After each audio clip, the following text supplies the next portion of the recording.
Thank you. Yep, we're now live and ready to proceed. Welcome. Thank you for coming for this licensing subcommittee. Welcome to the virtual licensing subcommittee that is being conducted with members, officers, and members of the public at various locations communicating via Zoom. There is also the opportunity for the public and press to listen and view proceedings on our YouTube channel. Please note that this meeting is being live streamed and the recording will be available following the meeting on our YouTube channel. Before the meeting starts, I would like to confirm that members and officers are in attendance and can hear and be heard. Starting with the panel.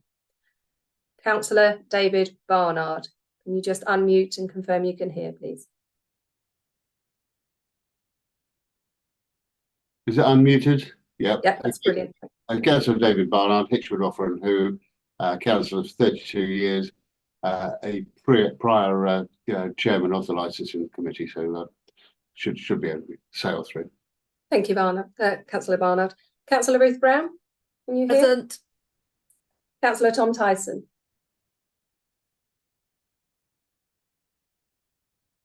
Are you able to there we go. Thank you. Yes, I'm here. Councillor Alistair Willoughby. Yeah, present. Thank you. And on to officers, we've got Melanie Gillespie. Present. Samal. Present. Dem. Here. James Lovegrove. Yeah, present. Isabel. Present. Jasmine. Yeah, present. And we have from the police, we have Officer Kujit Sangha Present. and Sergeant Chris Ashford. Yes, present. And we also have the Environmental Protection Officer Alan Stone. Present. And other persons, we have Mr. and Mrs. Chilvers, sorry. You just unmute and confirm that you can hear us, please. Sorry, yes, here. Brilliant, thank you very much. We have Christine Evans-Pugh.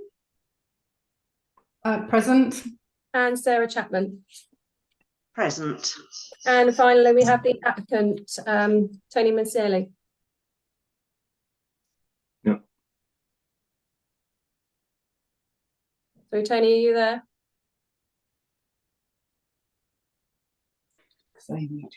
Yeah. Right, I'm here. Lovely, thank you very much. Right, we'll start off. The first item on our agenda is the election of a chair. Can I please request nominations for chair of this meeting of the subcommittee? I'd like to nominate Tom Tyson. Thank you, Councillor Brown. And a seconder, please. I'll second that. Thank you, Councillor Willoughby. If no objections from members, I confirm that Councillor Tyson is therefore elected as chair of the meeting, and I will now hand over to him. Thank you, Chanel. So the next thing is we need to have nominations for a reserve member, and I would like to nominate Councillor Brown to be the reserve member. Could I have a seconder for that? Happy to second. Thank you. So Councillor Brown will be the reserve member at this subcommittee meeting. And now for the explanation of the procedure today, I shall just hand it back over to Chanel, the committee clerk, who is going to outline the details, which you can see on page 3 of the agenda. Thank you, Chair. The subcommittee.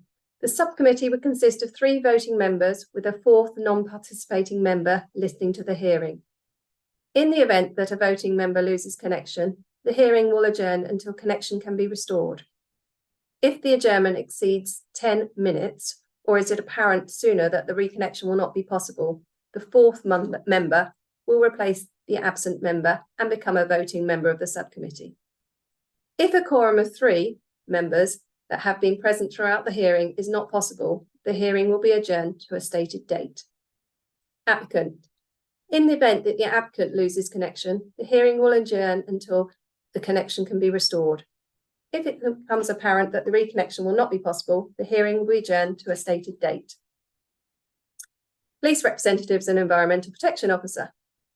In the event that the police representative or the environmental protection officer loses connection, the hearing will adjourn until connection can be restored. If it becomes apparent that the reconnection will be not possible, the hearing will be adjourned to a stated date. Other persons.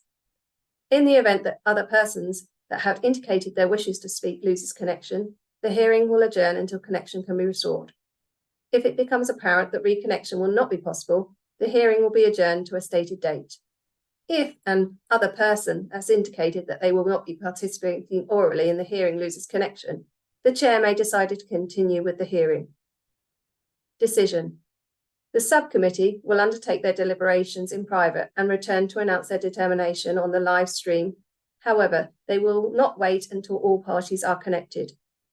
A copy of the decision will be forwarded to all parties electronically as soon as practical.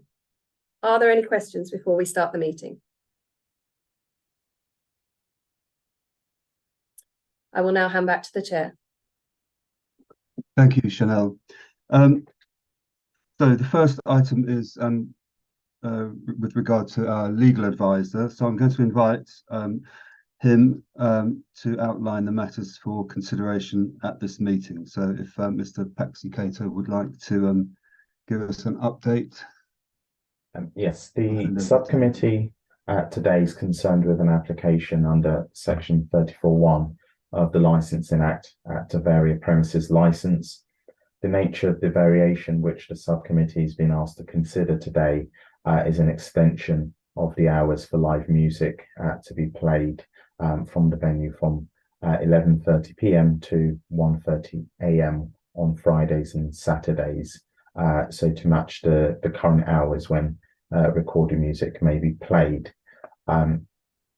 The subcommittee's powers today are to either to modify the conditions of the licence, to reject the whole or part of the application, having taken into account all the relevant representations that it receives today about the likely effect of the grant on the promotion of the 4 licensing objectives, which for the benefit of anybody watching or participating are the prevention of crime and disorder, secondly, public safety, thirdly, the prevention of public nuisance, and lastly, the protection of children from harm.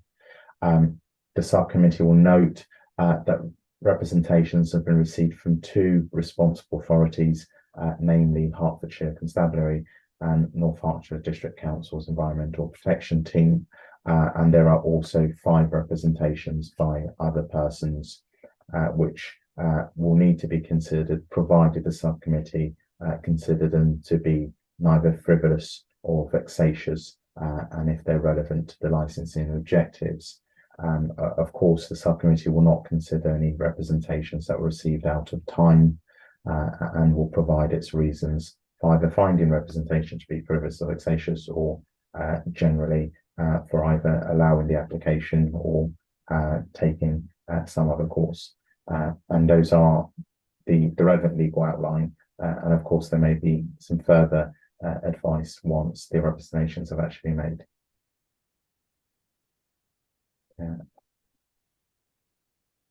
Thank you.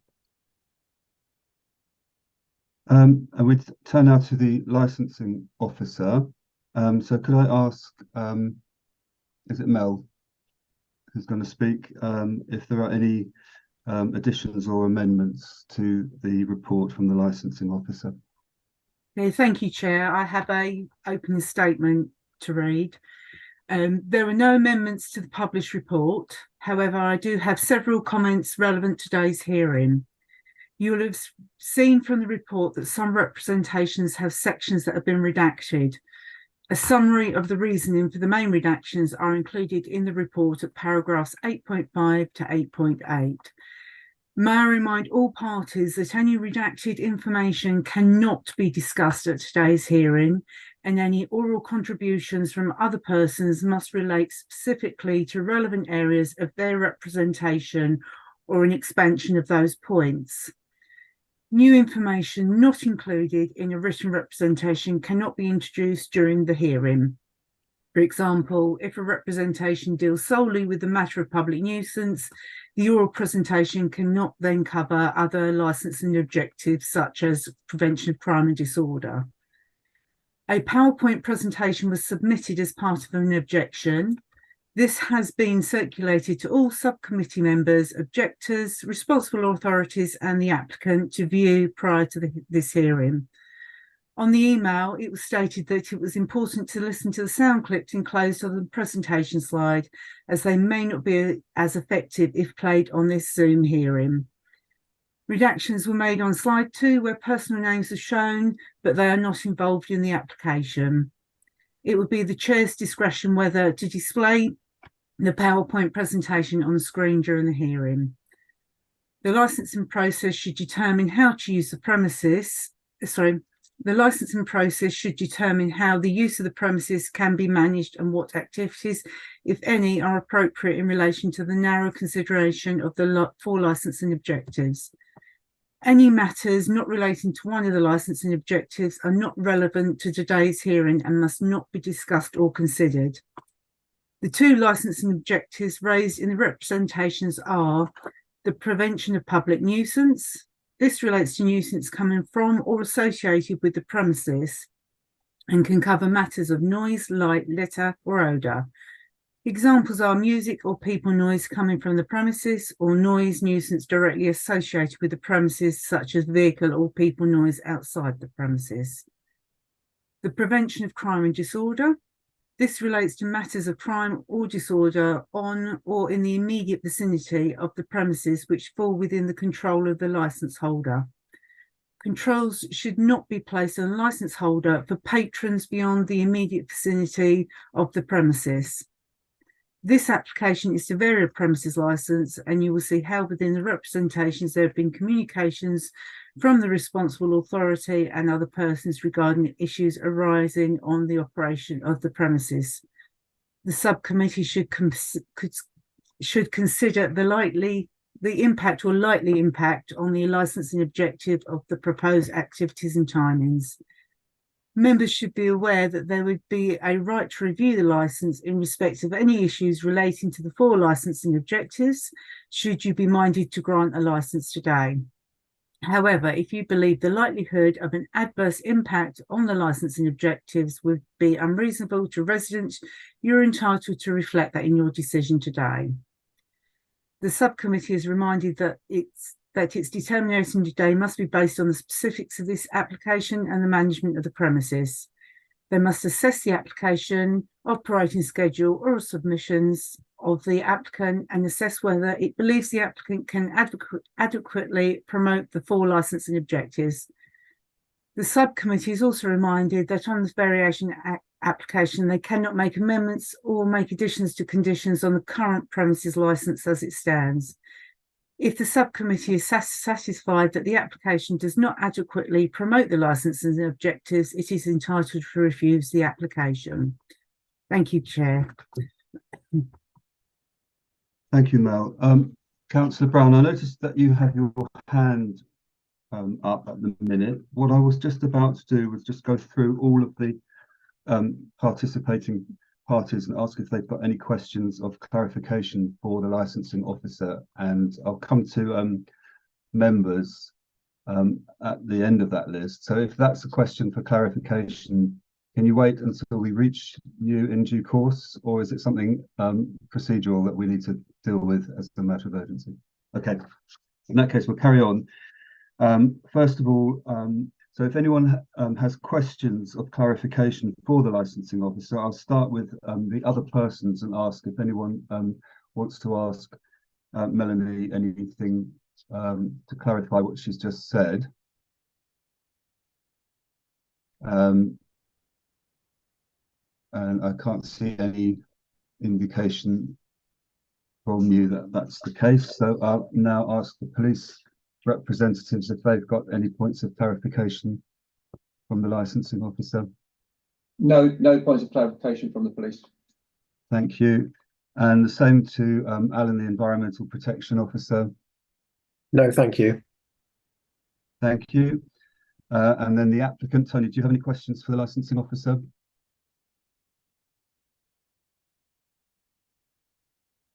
No, thank you. Okay. And then finally, members, do you have any points for clarification? And Um, I'll come back to you now, Ruth. Yeah.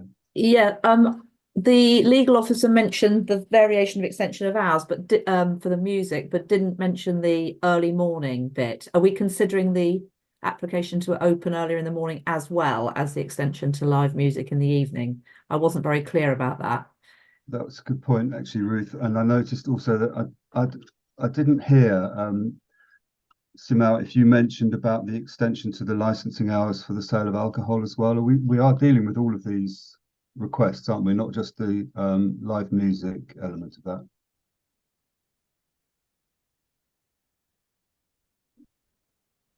Hi, Councillor.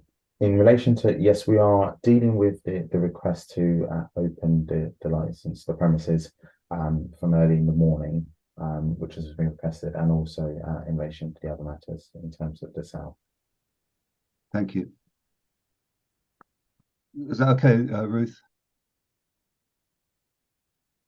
Yes, that's fine. It's just because it wasn't specifically mentioned. I was a bit confused. That's all right. But we are Yeah. dealing with all the items that are in the application. Absolutely, yes. Yeah.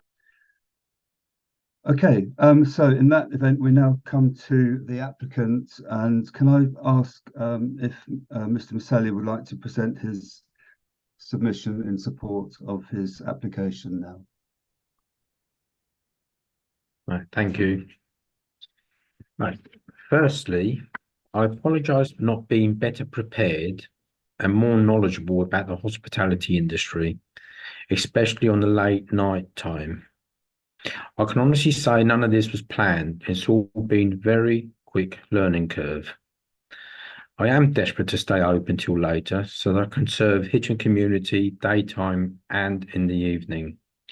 My current closing times will not meet the financial target required to stay open. I need those extra hours, and more importantly, I think Hitchin and Bucklersbury does too. I genuinely believe Bucklersbury and Hitchin needs more late night venues, so the community can have some fun and live life, not go home at midnight. Options not only to drink, but more importantly, to enjoy their night out, and that's what my venue is providing. I am not just another late license venue that could potentially cause more hassle. My venue is all about having fun. My customers mainly visit to sing, not only drink. Some of you might not believe that, but that is the actual truth. As I stated, none of this was necessarily planned, hence why on paper you may think I'm not in a position to apply for this extension. I do want to work with the police, environmental services and licence officers to have a safe, friendly, successful venue, probably the smallest in the town, with the cooperation of my neighbours, although we have to agree we may have different objectives. I opened my wine bar a few years ago. However, like many, COVID caused it to close permanently. I'm led to believe I was the very first in the country to close before the government announced a lockdown. As I mentioned to the newspaper reporter, I was definitely not in a financial position to close. However, the safety of me, my staff, and my customers was more importantly to me than money.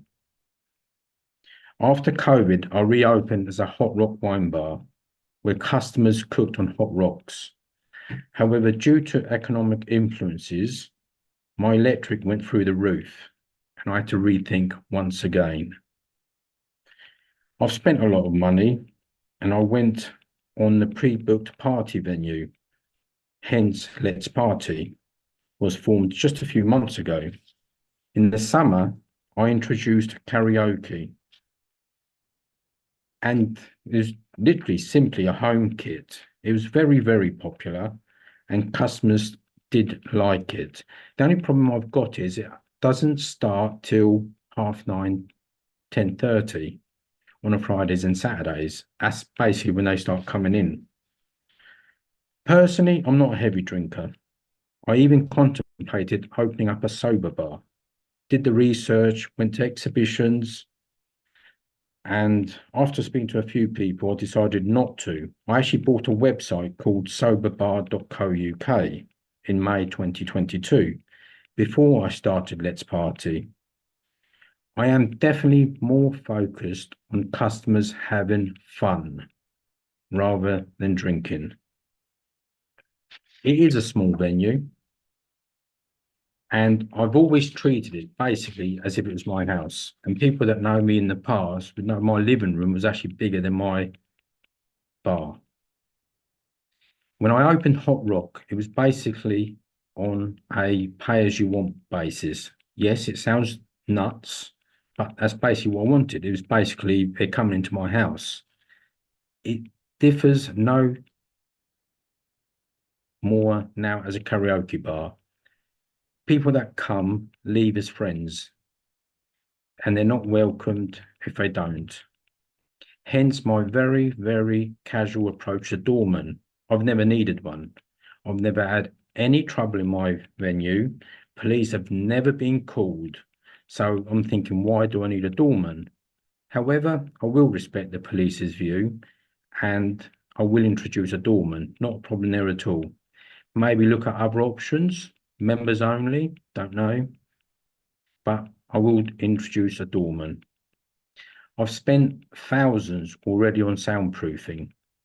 And as I've stated all along,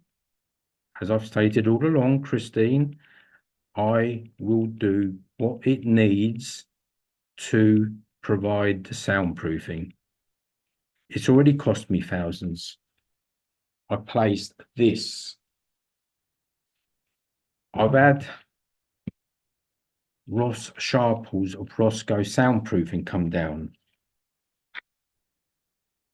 I want to minimise the noise both inside and outside the building.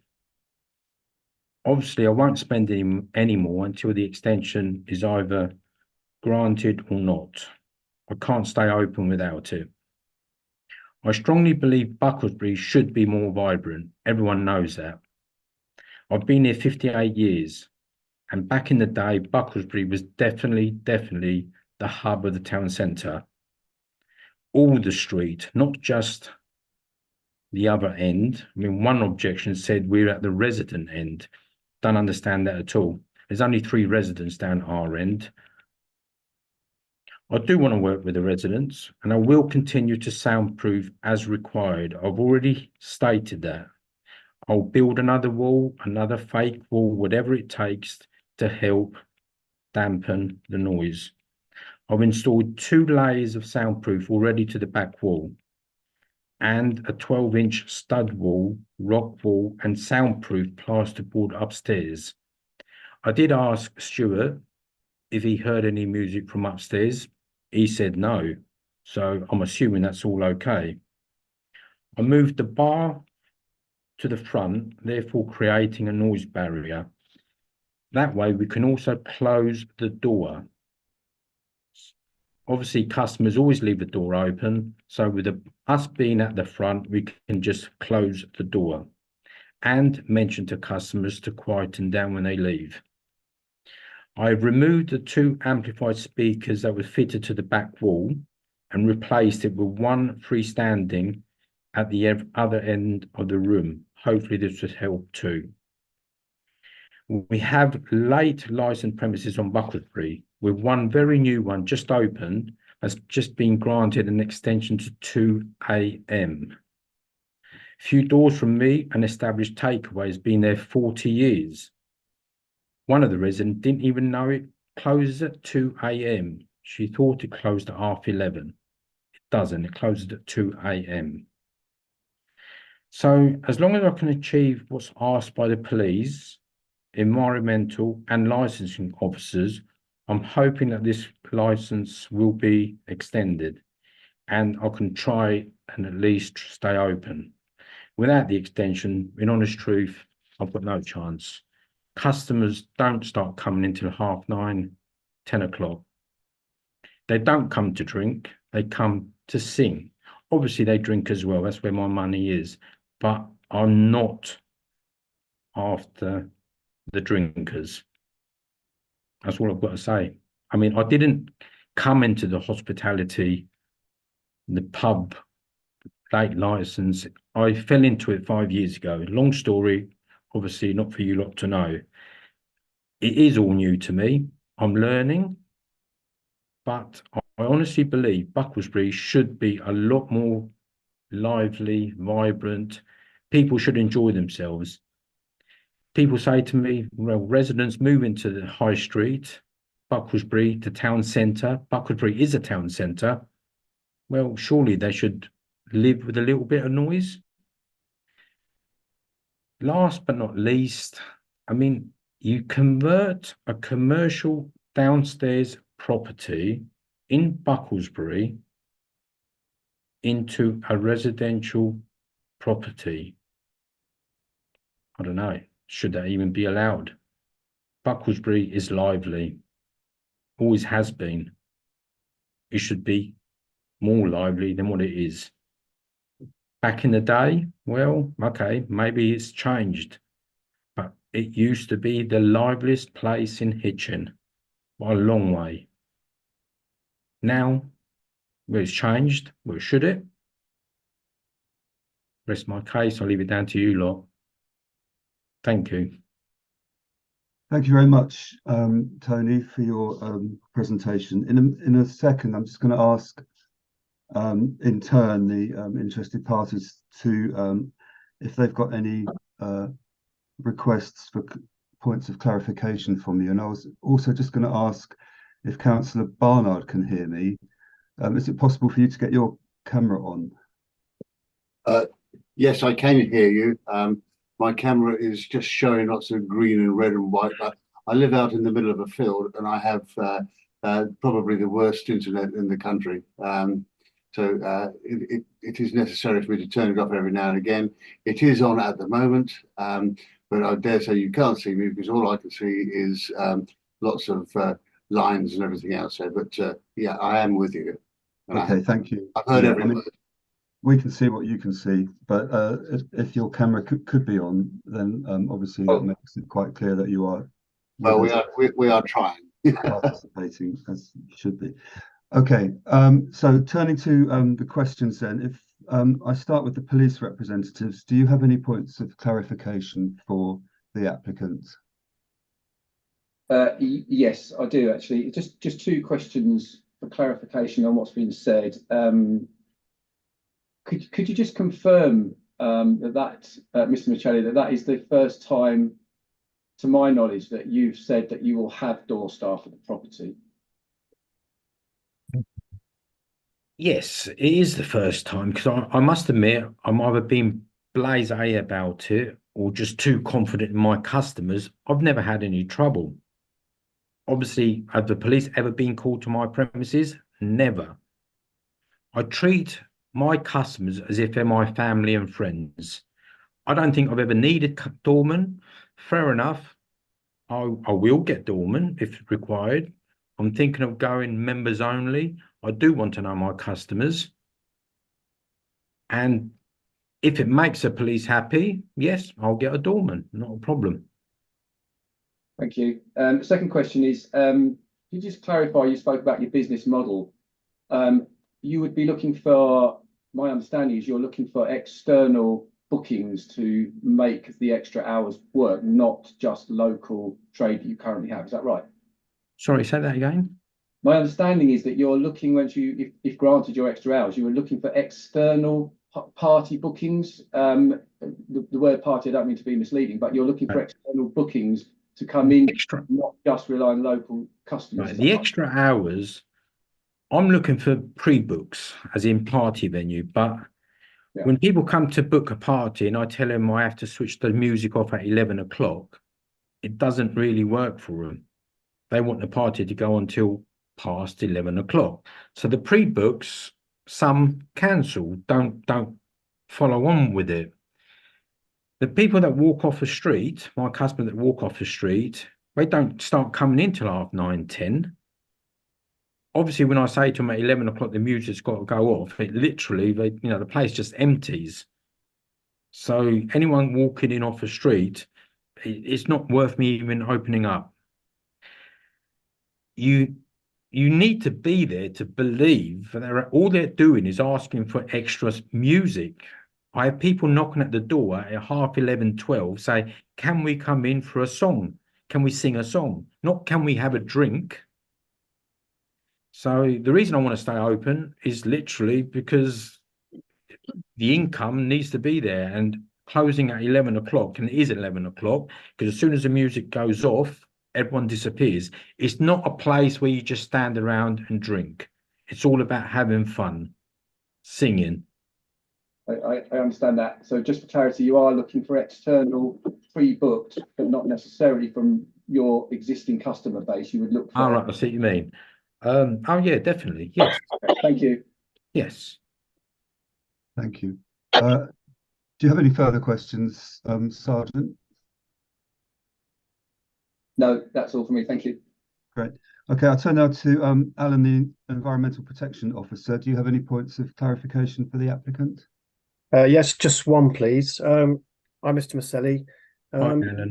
Your resume of the history of the premises of your use there indicated that, excuse me, there was no music prior to COVID.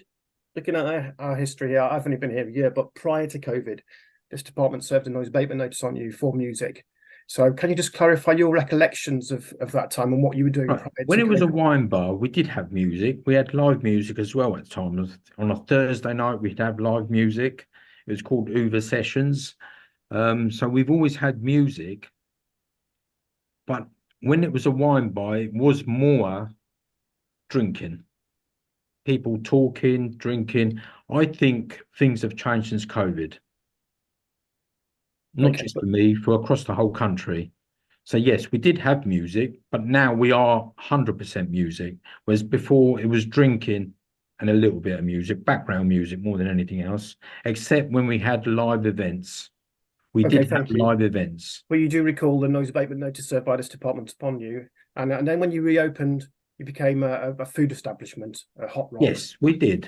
And then more During recently you COVID, went I back thought, to well, music. people are going to start wanting to go, not to drink, to eat. So I started Hot Rock Wine Bar. I'm not a restaurateur. I'm not a chef. I didn't want to be controlled by a chef, so I introduced Hot Rocks, where customers cook on hot rocks. So they cooked themselves on a hot rock. Went very, very well until Russia invaded Ukraine or whatever, and my electric bill just literally went through the roof. So that was basically, I had to put my hands up and says, even though I spent literally tens of thousands of pounds. Yeah, sure. So I don't want to labour a point here. What I'm trying to point out is we served a noise abatement notice on you for music in the past in 2019. You're aware of that? So Yes, what I I'm trying am. to suggest We've is had music in the past. noise We had- issues aren't a new thing to this premises, is what I'm trying to point out. Sorry, say that again? I'm just trying to point out that you're aware that noise issues aren't a new thing for this premises. Yes, but it wasn't every night. We'd have a live session, mainly on a Thursday night. And I admit it, at the time, the doors were opened, and on one occasion, one of the neighbours did come down and slam the door closed. Fair enough. From now on, we keep the door closed. I'm on a different thinking that the street should be lively, vibrant, noisy. I don't know what other words to use. Not as if you're on a Saturday night, except for cars, it's literally it's dead. Fair enough. If you're saying I need to keep the doors closed, I'll keep it closed. Okay. Was there anything else from the excuse me, Environmental Protection Officer? No, thank you. Thank you very much. And so now I'm going to ask. Sorry, it sounds so rude to call you the other persons, but that's the technical term for you. So, if you've got any questions of clarification from the applicant, yes, Christine, we'll start with you. I just want to make a clarification of fact that Mr. Michelli has put. This is an opportunity to ask him questions Tony. or Ask him clarification questions. rather than to make your own statement. Do you understand the council's mixed character approach to the town centre? And if so, can you please explain it to me? Sorry, say that again. I should have actually put my hearing aids on, which I don't use. Would but you explain to me the council's mixed character development policy in the town centre, which Right, okay. which includes. From what I understand, Bucklesbury is a commercial town centre street, not residential. It's actually labelled, I'm led to believe, a secondary shopping frontage. So I've got it here. You're in a designated as being in the town centre and part of an area labelled as secondary shopping frontage on the local plan policies map.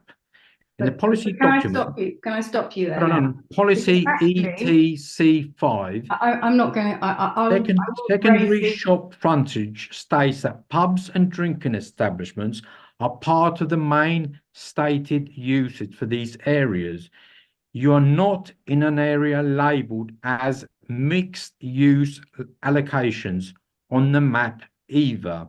Therefore, there is no such thing in policy as the residential end of Bucklesbury. I don't know, does that make any sense? I just happen to have it here. It doesn't answer my question, but it does make it very obvious that you do not understand the council's particular preference for. I admit I'm not in. Can I finish? Can I finish, Mr. Michelli? Thank you, and speak.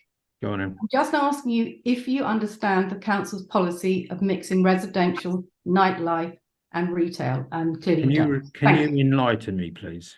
Well, actually, I think we'll just leave that point there because we've established. I don't mind being enlightened if there's a policy in place that.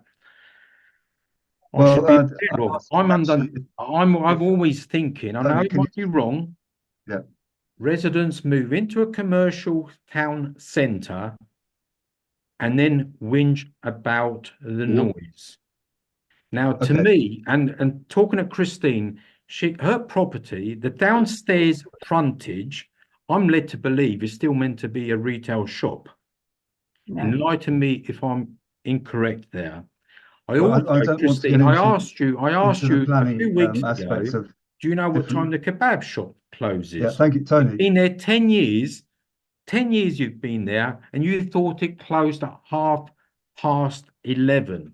It closes at 2 a.m. According to you on their website, it's 11:30. I can tell you 100% it closes at 2 a.m. So all this time you've been blaming me for the noise outside the property at 1:30 when it hasn't even been me. She's been living there 10 years and she doesn't even know what time the kebab. Can we move on now, Tony, from this because we're not really sort of getting very much further with the oh, shut up. The question, and it was supposed to be a question of clarification and relating to your submission. Okay, please. So I'm going to move on now and ask if Helen and Stuart have got a question for you, just to clarify something that you've already said in your submission, please. Unmute. If you could just unmute yourselves. Yeah, we're fine. Sorry. No, we don't have any particular points of clarification at this stage. We will be picking up on some identified errors in his general statement. We'll leave that until the proper time then, in that case. Thank you very much. And Sarah, also, did you have any questions of clarification at this point? No, thank you. Thank you very much. So now I'm going to come to the councillors, and I can't remember whose hand went up first. I think it might have been Councillor Willoughby. So, Alistair, you've got a question for the applicant? I have more than one, Chair. Go on then. If that's all right. I've got a question of clarification and then some questions of fact in there as well. So, my first one, I just want to check, Mr. Michelli. You said that you had installed soundproofing. Can I just check, when did you install the soundproofing? Right. Recently, literally in the last few weeks. What I said to a few people is I don't want to be spending thousands of pounds unless I get granted an extension. Obviously, it doesn't quite work that way. It's a chicken egg scenario. So this was installed in November, as you can see.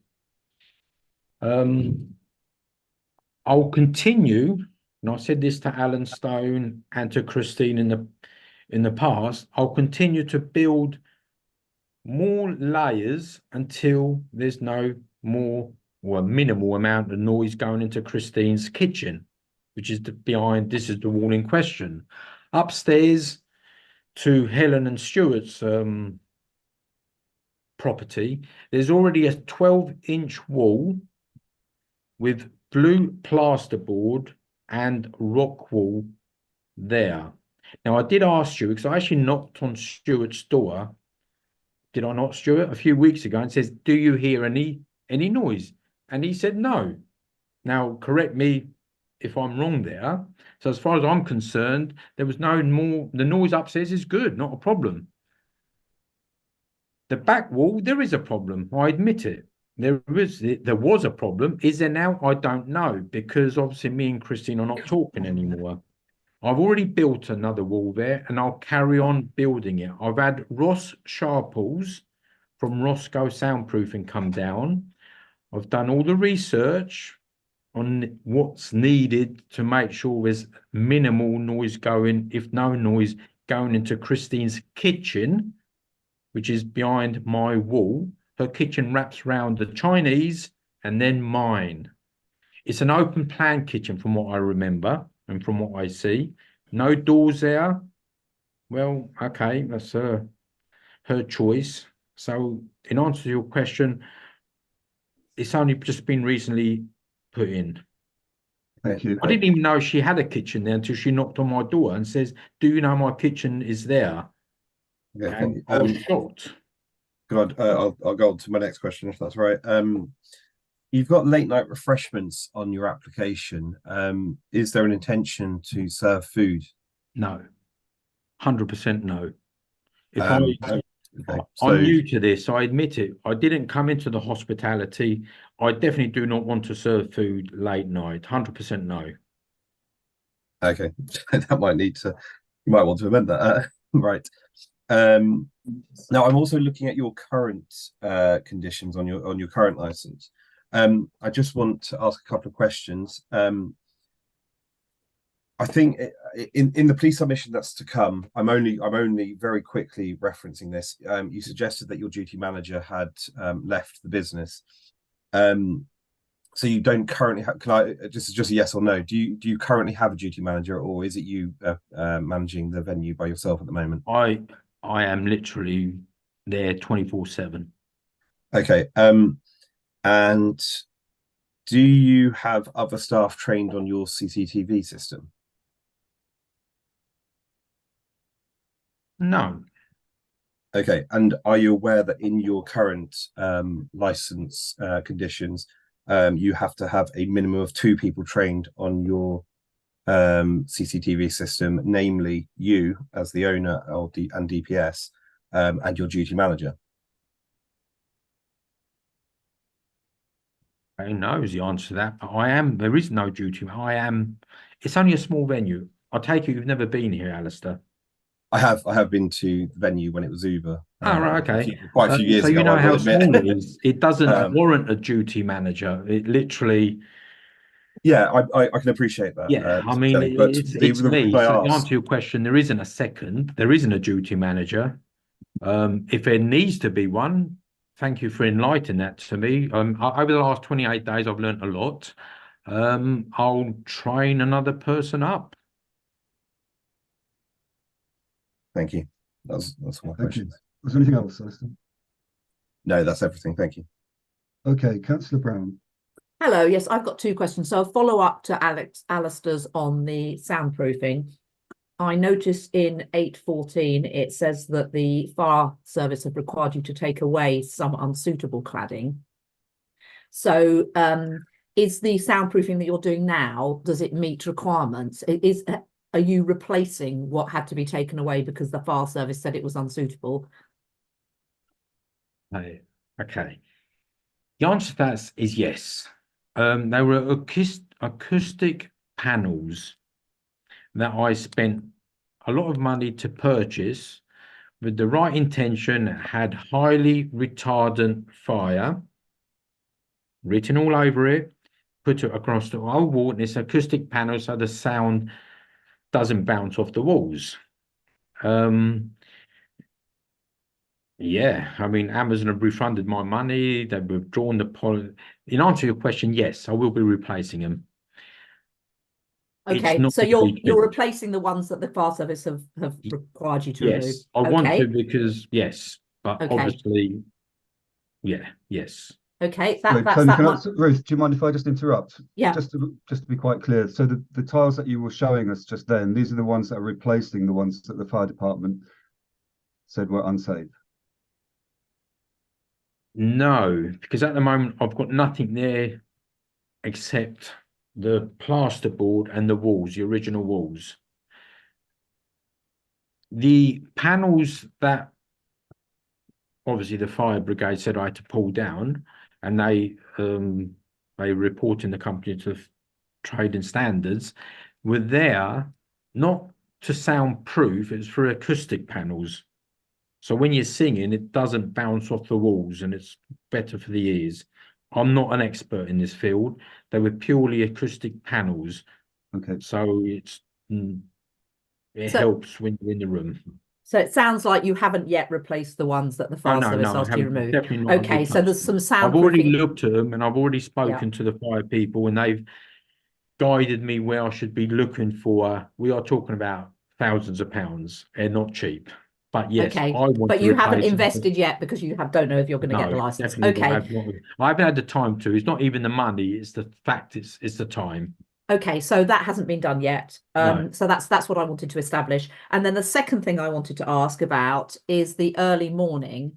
So you've asked for an extension from 6 a.m. to 10 a.m. Okay. 10 a.m. but you won't serve alcohol till 10. What are you proposing? You say for Right. breakfast networking. What do you Yes. propose is going to be going on during that time? And is Okay. there going to be any music?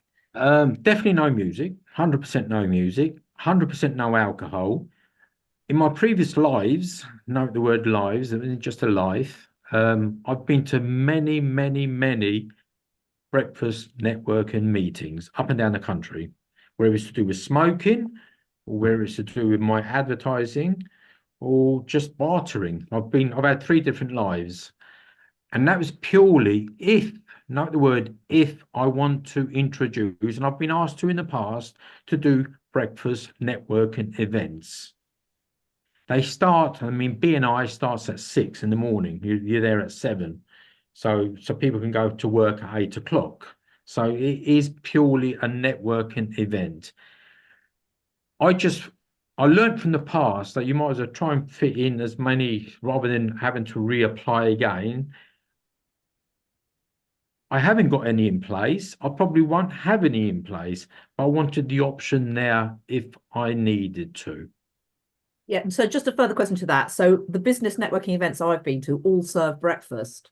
Were you Sorry? not planning to any sort of breakfast early morning meetings that I've Yes. been to? They all serve breakfast. Are you not planning to serve food? Good question. We might get that in. Okay. So yes, So is you the might answer to serve that. The food. last one I went to was in Letchworth, and they had sausages and rolls, etc. Okay. Thank you. That's all. Thank you. Thank you very much, Ruth. Now I see that Councillor Willoughby's raised his hand again, so he's got a follow-up question, I believe. Sorry, yes, I return. It's another question to do with your current conditions. Just a couple of things. So, on your ground floor, you serve right up until 11:30 alcohol, and you have your music until the time of your license. That's correct, isn't it, Mr. Michelli? Sorry, say that again. So on the ground floor, you have your alcohol served right up until 11:30. Is that correct? Yes. And then on your first floor, you've got another karaoke up there, and then obviously you're serving up there as well, presumably. That's 10:30. 10:30. Okay. So obviously, I want reviewed, please. And can I ask you a question? And this is going to sound slightly strange, but it would be useful to know. How many toilets do you have upstairs on the first floor? 1. I'm trying to think why the question, but yeah, I've got one. Are you aware that in your current premises license conditions, to to have licensable activities on your first floor, you are required to have 2 toilets. Are you aware of that? No, Okay. 2 toilets. Yeah. The answer to the question, no, I'm not aware of that. And I mean, upstairs you can only hold 10, 12. That's where I am at the moment. Upstairs, 10, 12 people at the most. So 2 toilets. Pass on that one. Okay, if you're saying I have to have 2 toilets and I've only got 1 and I have to close upstairs, albeit, but yeah, pass on that one. Thank you, Mr. Chair. Thank you, Alistair. Councillor Barnard, were there any questions that you'd like to put to the applicant?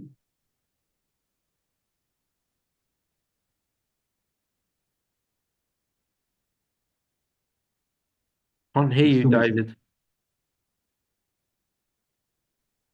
Yeah, Tony, you will be aware that I did visit your premises and I did make suggestions as to contacting Roscoe, the soundproofing man, which I believe you have done. I also suggested that you might want to offer put in extra insulation, so some sort of double glazing or whatever on your front window, and ensuring that the door is closed from, let us say, 10:30 or 11. Okay. David, this is a question of clarification. Oh, I do beg your pardon. Sorry. No, On both, I've actually I bought on the advice of Christine, actually, self-closing hinges for the door, which I will fit if required. I don't think we require it anymore because I've moved the bar to the front so we can close the door. We can also mention it to customers as they leave, please leave quietly. And I believe the bar at the front also acts as a buffer.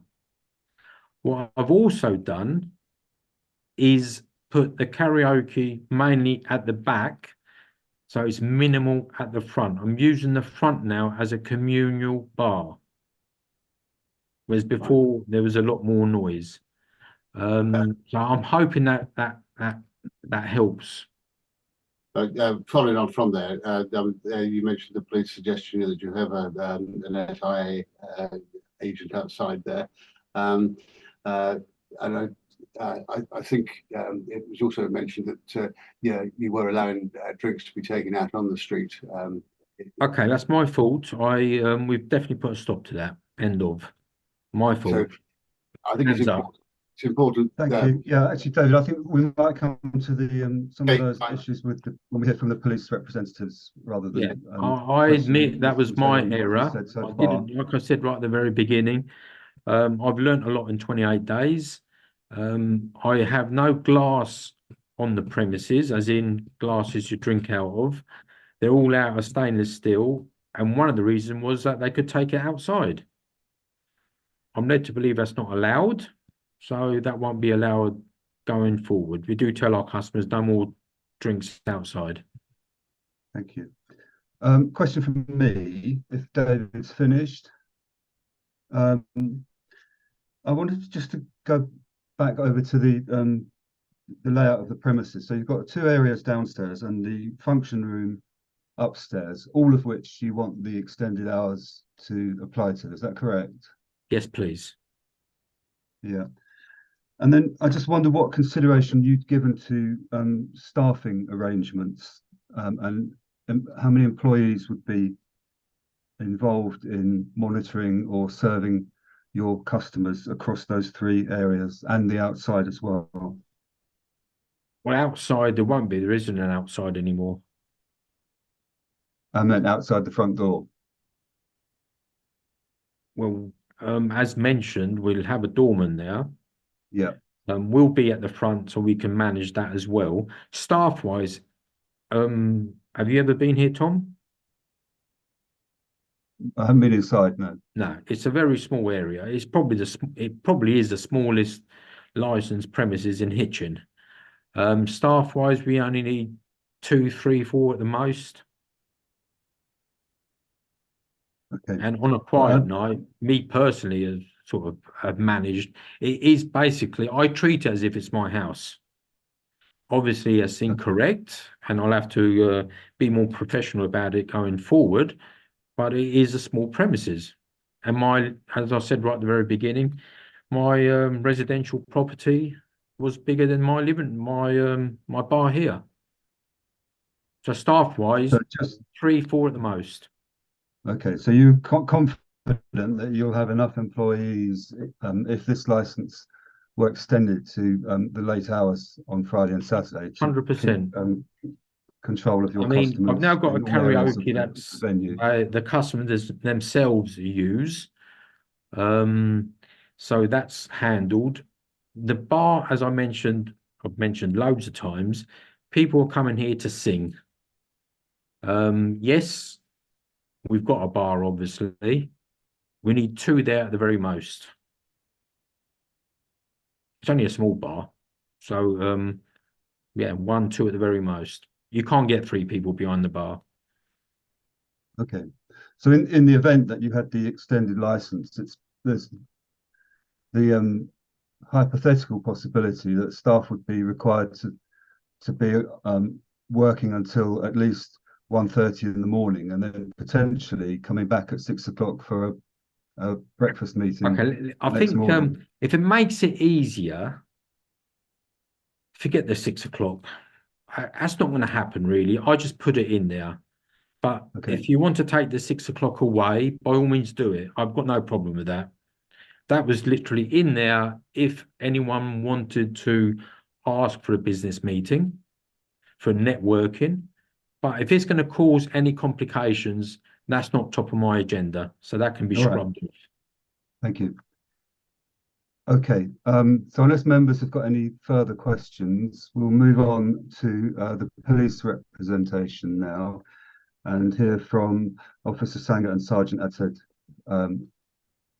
for their presentation. Thank you. Good morning, thanks for that, and good morning, everybody. Particularly good morning, Mr. Michelli. First of all, I'm sat some distance from the laptop that's in this room. Can I just check that you can hear me, or do you need me to speak at a louder volume? Louder volume would be good for me. I should have had my hearing aids on. Okay, I'll try and keep my voice up. If it becomes too overpowering, please let me know, won't you, Mr. Michelli? First of all, can I just check? We sent in quite a detailed representation, which is quite lengthy. Can I just check that everybody has had copy and also that they've had chance to fully digest the content? Yes, read it. Okay, I'm getting lots of nods. So I'm going to, unless I get interruptions, I'll take it that that's the case.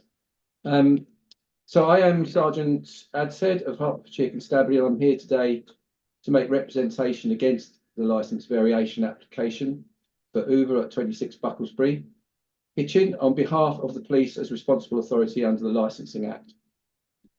So we are bringing this under 2 of the licensing objectives, namely the prevention of crime and disorder and the prevention of public nuisances, as has already been alluded to.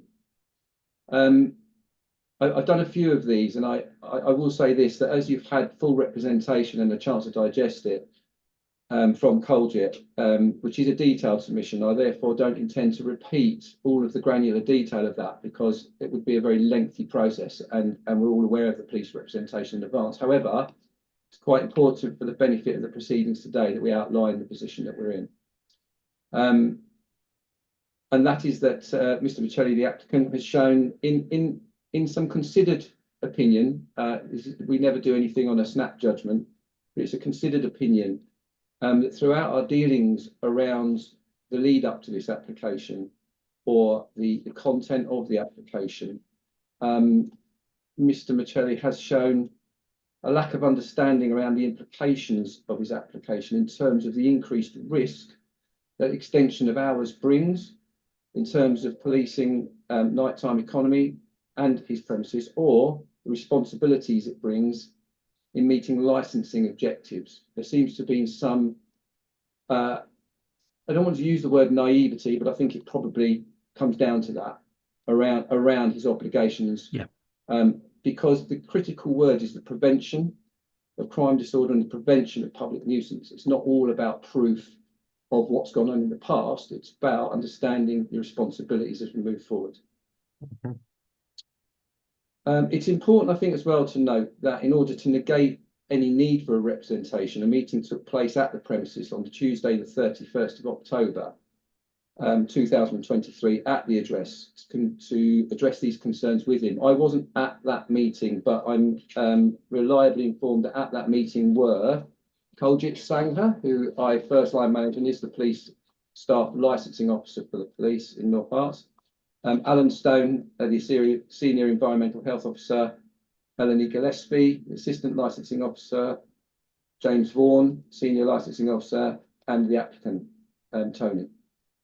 So a summary of the concerns raised at that meeting can be covered for ease, and I have to stress again, this is a summary, not granular detail, but I'm going to summarise them under 3 headings.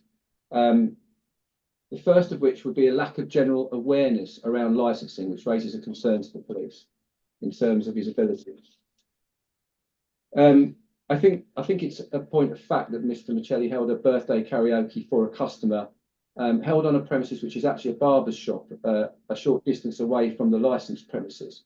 The barber's itself isn't licensed. It was therefore being done without a regulated entertainment license or a TEN. Can I interrupt? Well, Mr. Michelli, I think the process, the due process, is that we make our representation, and then please do make notes. If you'll be more than welcome to come back. Okay. It tends to interrupt my flow as well, which is probably not helpful to you because we'll digress. All right. Yep. If that's all right with the chair. That's perfect. Thank you. Okay. So alcohol was consumed on that premises that was purchased from Uber under their off-sales license, and it was taken in through the front door of the barber's shop. So effectively, there were no controls. There was no door staff. There was no control on what alcohol was being taken onto that premises, or effectively where it was acquired. I mean, we're accepting of the fact it's nearly all come from the licensed premises of Uber. But in relation to that, and I know in the notes you've had, the drinks being taken from a premises to the barbershop, there is a condition on the license that says that the premises holder and or the designated premises supervisor will ensure that patrons are not allowed to leave the premises with any open vessels. And I think it's also a point of fact that Mr. Michelli accepts that there were open vessels that were being taken out along the street and into that barber shop. And I'll leave that one there because it's a point that's made. I don't need to press that point. But clearly that carries risk in itself and shows a level of naivety around how to organise an event like that. On that particular night in question, and I don't want to harp on that night, but it needs to be said that apparently the music went on there until around 0100 hours. Also, I think it needs to be said, and this is again just to point out general awareness around licensing. Let's keep that in mind, that the application in respect of Uber indicated a late night refreshment license, and Mr. Michelli has stated that that was in order that people could bring food into Uber for consumption on the premises, and that he wouldn't be serving or preparing food himself. So clearly there's a misunderstanding there, as again, a way around how the license is structured. Music has also been going on at Uber on several occasions, unknown, to be fair to Mr. Michelli, how many occasions, but I think it's again accepted that there's been a few at least, which went on until after 2300 hours in breach of any deregulated hours. And when it was pointed out that this was until at least 2330 hours on those occasions, during that meeting, I think the response, and you'll forgive me, Mr. Michelli, because we haven't recorded this meeting and I don't know the exact wording, but effectively the response was along the lines of, well, it's only half an hour. So, and I think, and please feel free as Mr. Michelli to come back to me on that when you get your opportunity. I fully accept that you may want to do that. But I think that those facts, which are some of the ones included in the full submission, would leave us to believe that there's some naivety around how to administer a license moving forward. Which brings me to my second point of summary, which is the prevention of crime, disorder and public nuisance, all as one.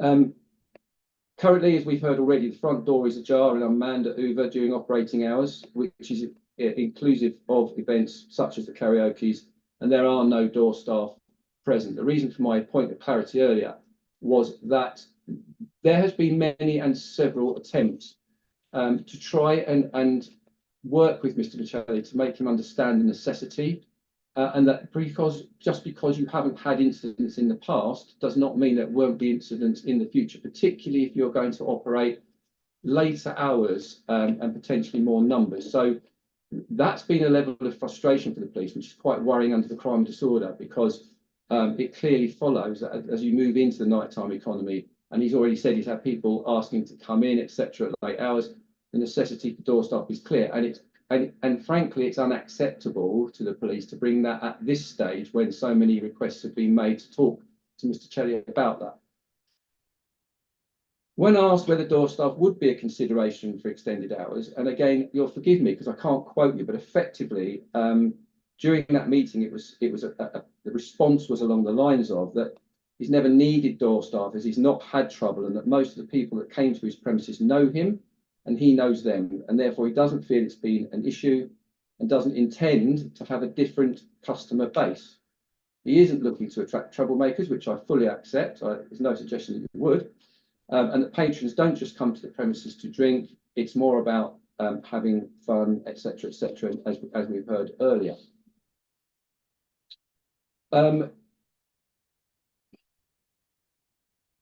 When you look at crime and disorder in the nighttime economy, I think you would find that most premises would go with the same theory, that they want the customers to have fun. They want it to be a place where people can enjoy themselves. Unfortunately, I've been in policing long enough now to know that one incident can make everything change very quickly.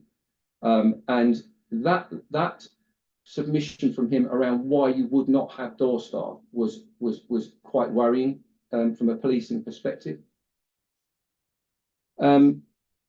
Colgate has already made the point in the granular detail that he currently only operates until 23:30 hours. So you don't know that there won't be trouble past that because you've never operated past that time under your current license. So you would have no basis on which to make that argument. And we would always look for engagement. If the police make a suggestion along those lines, we're not the fun police. We fully appreciate your right to make money and that you want to have a successful business, and we want to help you work towards that. We're not here to put barriers in your way. We want to make that happen for you, but those comments leave us with very little option up until this point to have made it representation we've made. Door staff have many and several advantages to you, Mr. Michelli. It isn't just about dealing with trouble as it happens. You have an obligation to promote the licensing objectives, and that is in many different ways. For example, age challenges on entry. There needs to be some level of challenge 21 or challenge 25, which the door staff can assist you with. There needs to be a limit on numbers, so you know how many are in there and what's the safe capacity for you to operate at. And you may even wish to consider things like bag checks, make sure there's not alcohol or illicit substances coming in if you're going to operate on later hours, because I assure you that as you operate later hours, those things do start to come into play. You also said that you wouldn't consider it because you'd be there most of the time. My understanding is, and I think we've had it verified by yourself, that predominantly you are the only person who is currently working there 24/7 in your own words, I think you said, or all the hours or something similar. And it's split over 2 floors. So I would question the fact that you can effectively control the safety of the public in that premises, given those facts. And I'm sorry, Mr. Michelli, if it sounds rather intrusive in what I'm saying, but these are facts that we have to make. You stated in that meeting that you do have staff, but you wouldn't elaborate to how many or how well trained they are. And another consideration I would bring up under that with the prevention of crime and disorders, that crime is also many and varied. It's not just about public order and assaults. Anybody who's operating a license into the nighttime economy really needs to understand current feelings around violence against women and girls, for example. There needs to be policy around that, and you need to have some level of training and understanding around what that means and what it involves. there are quite often, unfortunately, sexual assaults, and you need to know how to deal with those. We have all sorts of different things that can happen once you go into later hours, which you and any member of staff would need to understand. And I from those conversations, I wasn't convinced that you understood those responsibilities, and I'm still not, if I'm honest. And then it comes to CCTV. You've already said that, you know, your license, I have to hold my hands up, this was news to me earlier, but if your license states that you have to have 2 people to operate CCTV in order that the police can get that CCTV quickly in such a circumstance as a sexual assault. Don't forget, sexual assaults range from quite minor instance to quite major instance. So we need to be able to get that evidence quite quickly to keep the public safe by making an arrest, then that's what we need to do. If we get there and you are not able to produce that CCTV, and that is a breach of your license, that is very worrying. You need to have an understanding of your license obligations, and they need to be met. So that's another place where the police have lost confidence effectively in this application. Another part of you managing that premises on your own is that should there become an escalation or it become volatile, I think it's rather, I think it's, you're asking a lot of yourself to be able to go into that situation and deal with it effectively. And as I say, your licensing hours haven't catered for later than 2300 at the moment. So you haven't had to experience what that may bring for you. You stated that your reason for the application for extended hours was primarily that you're losing business from external parties and bookings, which is another reason why I clarified the point with you earlier, and you've clarified that for me. As you're losing customers who, once they find out you're opening hours, don't go ahead with bookings, and that's unfortunate for you. I accept that, and I accept the fact that your business model is going to rely on that. But unfortunately, while I have full empathy around that, the police's perspective on this has to be around public safety, and the business model doesn't come into it as far as our representations go, because we have to, our primary objective is to make sure that the public is safe. And in doing that, we've now clarified that you're going to take bookings from people that potentially you don't know, potentially from out of area, who are on party nights, who've got a lot to celebrate. And again, I'll just bring you back to the reply that you gave us, which I referenced earlier. But you actually said, when asked about door staff, that you hadn't had trouble, and most of the people come from your premises. You don't feel it's been an issue, and you don't intend to have a different customer base. So there is some contradiction there for me in your own business model. So it troubles me again that we've been given 2 different steers on that, and I can see you're puzzled look, which is fair enough. I'll try and clarify that.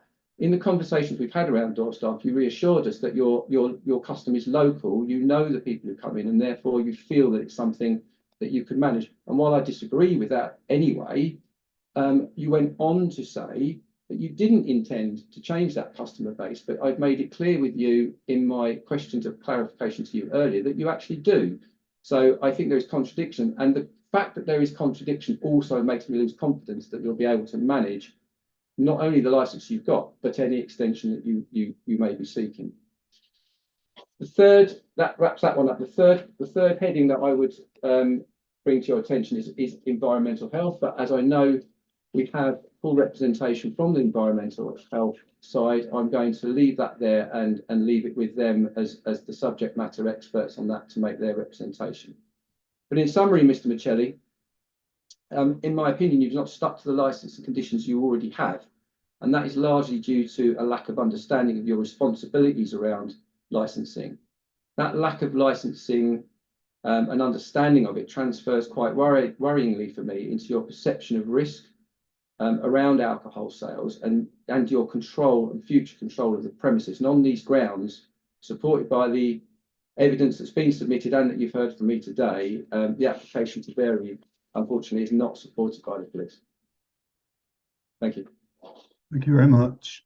And we come now to the opportunity to ask Sergeant Adshead if there are any points for clarification. And we're going to begin with you, Mr. Michelli, as the applicant. Do you have any questions for the police representatives? and you're muted at the moment.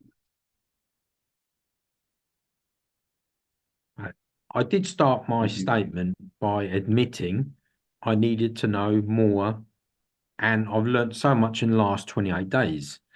I take on board the fact that after 11:30 there could be a potential different crowd, hence the reason I admitted I was wrong, and I will get a door staff, not a problem there at all. As for new customers and existing, yes, okay, maybe I was being a little bit exaggerating. Obviously, when I get new customers come in, I meet most of my new customers that pre-book because I speak to them. I arrange what's actually happening with a party. And obviously, if it's a crowd that I don't really want in here, or I feel I don't want, I won't book it for them. Maybe I'm a bit too confident in saying I've never had trouble. There could be potentially trouble in the future, obviously. So, and I'll repeat again, I will get door security, not a problem there. I admitted I was wrong. I don't know what else to say. I've learned a lot in 28 days. I'm not in this trade. I've had to learn everything pretty quickly. And I want to work, as I said in my statement, with the police officers. And yeah, tell me what I need to do, and I'll try and. Could I just clarify if you've got any questions for me, because I'm not hearing one. I do fully appreciate your response to that, but I'm not hearing one. No, I take on board everything you've said. Okay. Thank you. This was an opportunity, Tony, for you to ask questions rather than to sort of defend your position, which you've already done. Okay, no, I don't. I understand everything he said, and I will. Yeah, thank you. Learn from him. That's good to hear. So we just turn now to the Environmental Protection Officer. Do you have any points of clarification for the police representatives?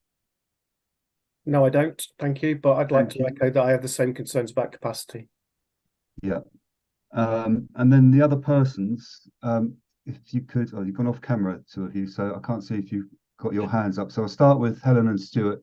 Do you have any questions for the police representatives? I'm lip reading that at the moment because you're muted, but it looked like no.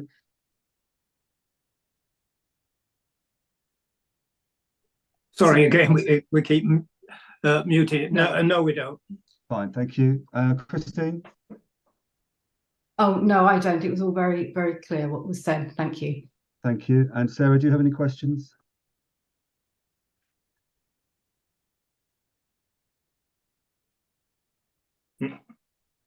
Okay, well, we'll move on now to the members of the subcommittee. Do you have any questions, points of clarification for the police representatives? No? David? Yeah, I'd just like confirmation. I believe you said in the statement there that you hadn't had occasion to be called to the premises due to antisocial behaviour of any kind. Is that correct? Yeah. We haven't been called, as far as I'm aware, for antisocial behaviour. No. Thank you. I'm not.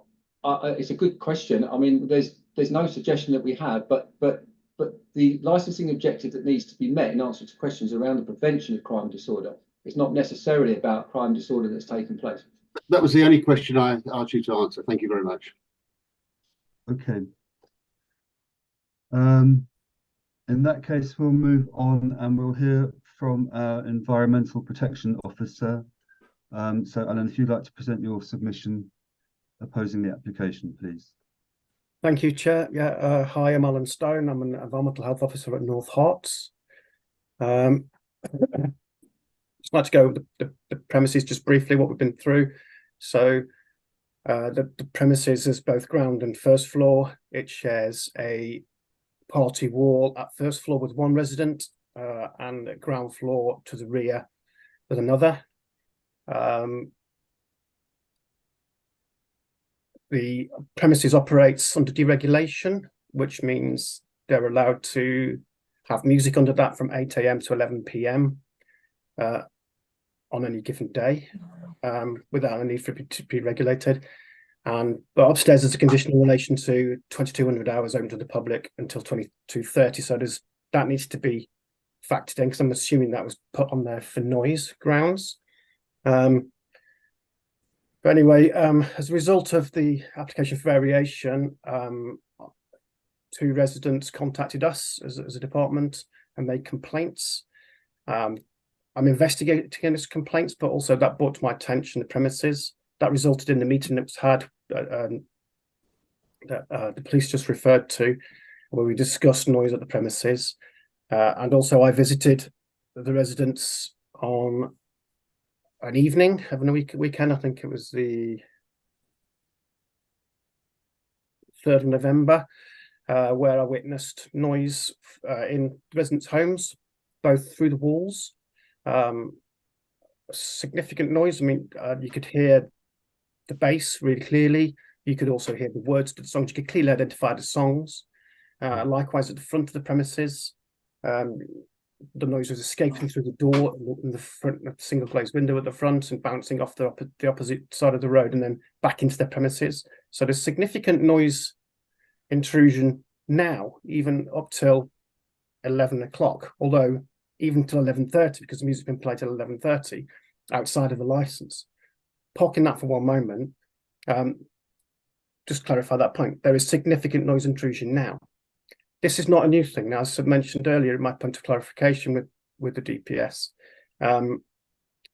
we served this department served a noise abatement notice back in 2019 for noise from music.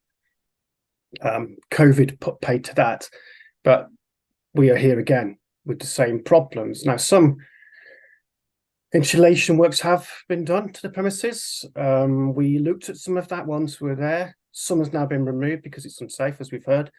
But what has been put in place is not adequate, in my opinion. Now, the DPS mentions getting some people in to do this, to do that.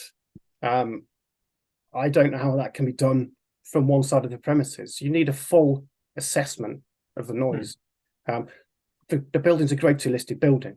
It's a timber framed structure. Its noise mitigation is minimal. Aside to that, it's a Grade 2 listed building. To do any mitigation works, you need planning permission. I've already clarified this with the planning team. That includes the front facade, the glazing, the door, any lobby entrance that might want to be created. This includes the walls. False walls need planning permission, I'm led to believe. We're not in that position now. I think, and I put it to you, I object to the variation, as I'm sure you're aware. One, if this is granted, it will cause significant additional noise intrusion from music and singing through the walls of the structure until 1:30 in the morning, preventing sleep, preventing relaxation. Two, significant, it will, if you grant this variation is granted, there'll be significant additional noise intrusion from music through the grass frontage and into bedrooms and habitable rooms in the neighbouring properties. And there'll be significant additional noise intrusion from people outside. When I was on the visit, I witnessed people outside singing at the top of their voices. Living on a Prayer was the one that springs to mind. Was it sang well? Probably not. But the point is, it was significantly intrusive. So to clarify, I won't labour the point. You've seen my submission in the pack, I'm guessing. I think if this variation is granted, it will contravene the licensing objective of prevention of public nuisance.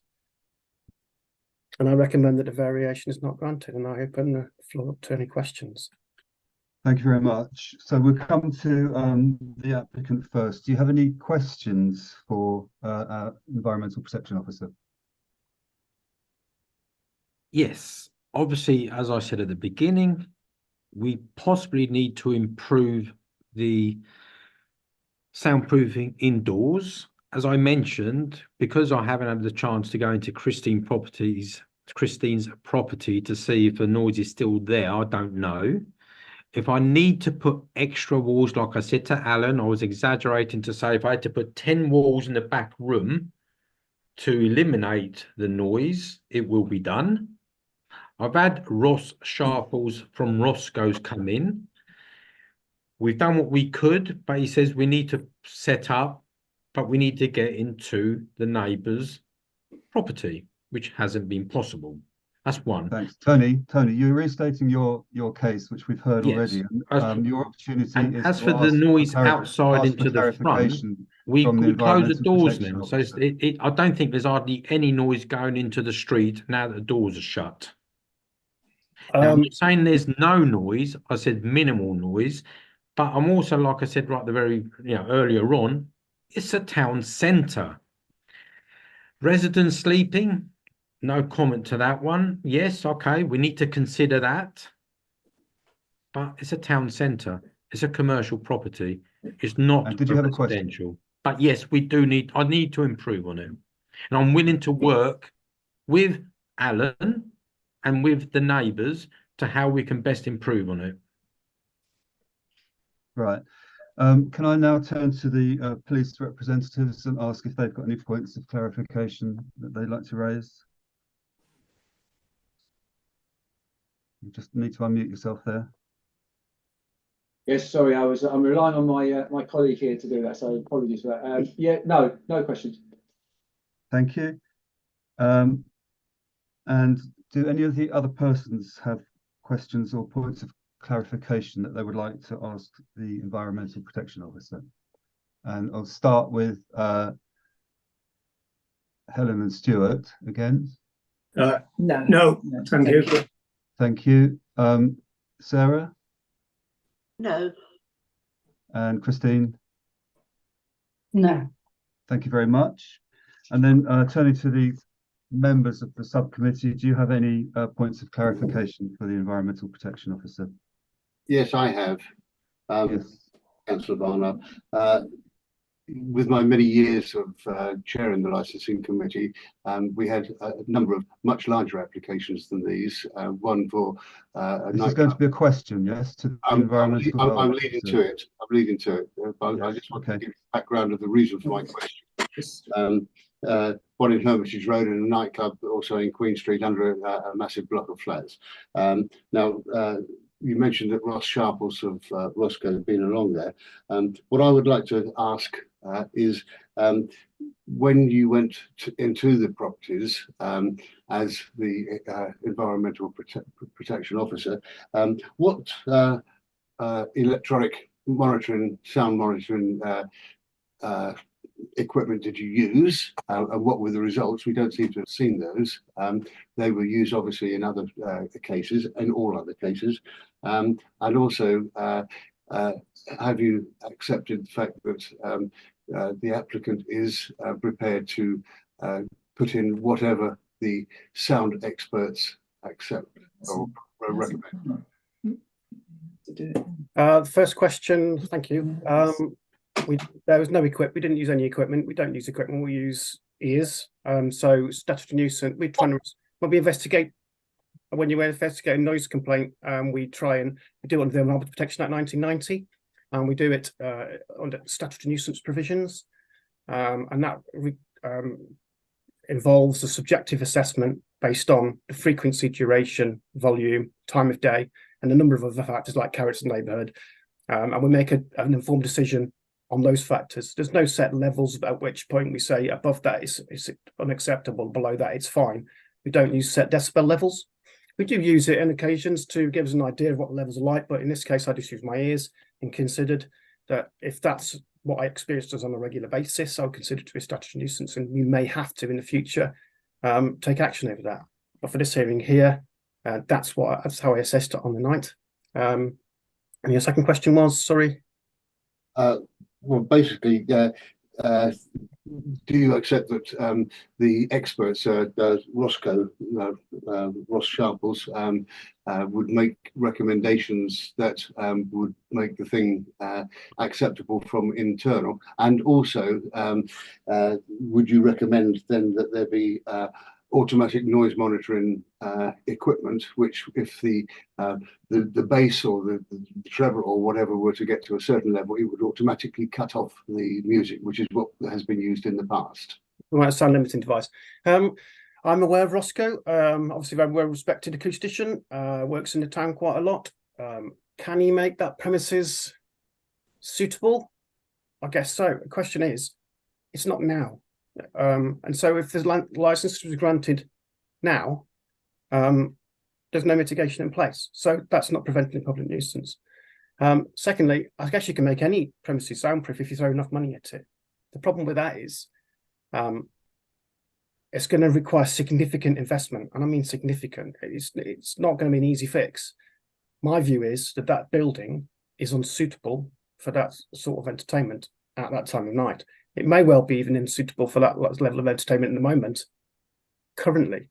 So, and as to question, can it be done? Probably. Would I think it's practicable? Possibly not. But you know, I haven't done any sort of investigation into the premises, so can't actually say what is possible. But I would think it would be very difficult to do. Thank you. So what you basically said is the recommendations that you made are your personal opinion. Thank you. Yeah. Thank you. Do the other councillors have any questions for Mr. Stone? Okay. So we'll come now to the representations from the other persons. Yeah, really sorry. I'm so sorry to interrupt you. May I make a point of clarity here, because the last comment from, with all due respect to Councillor Barnard, was therefore you're making a personal opinion.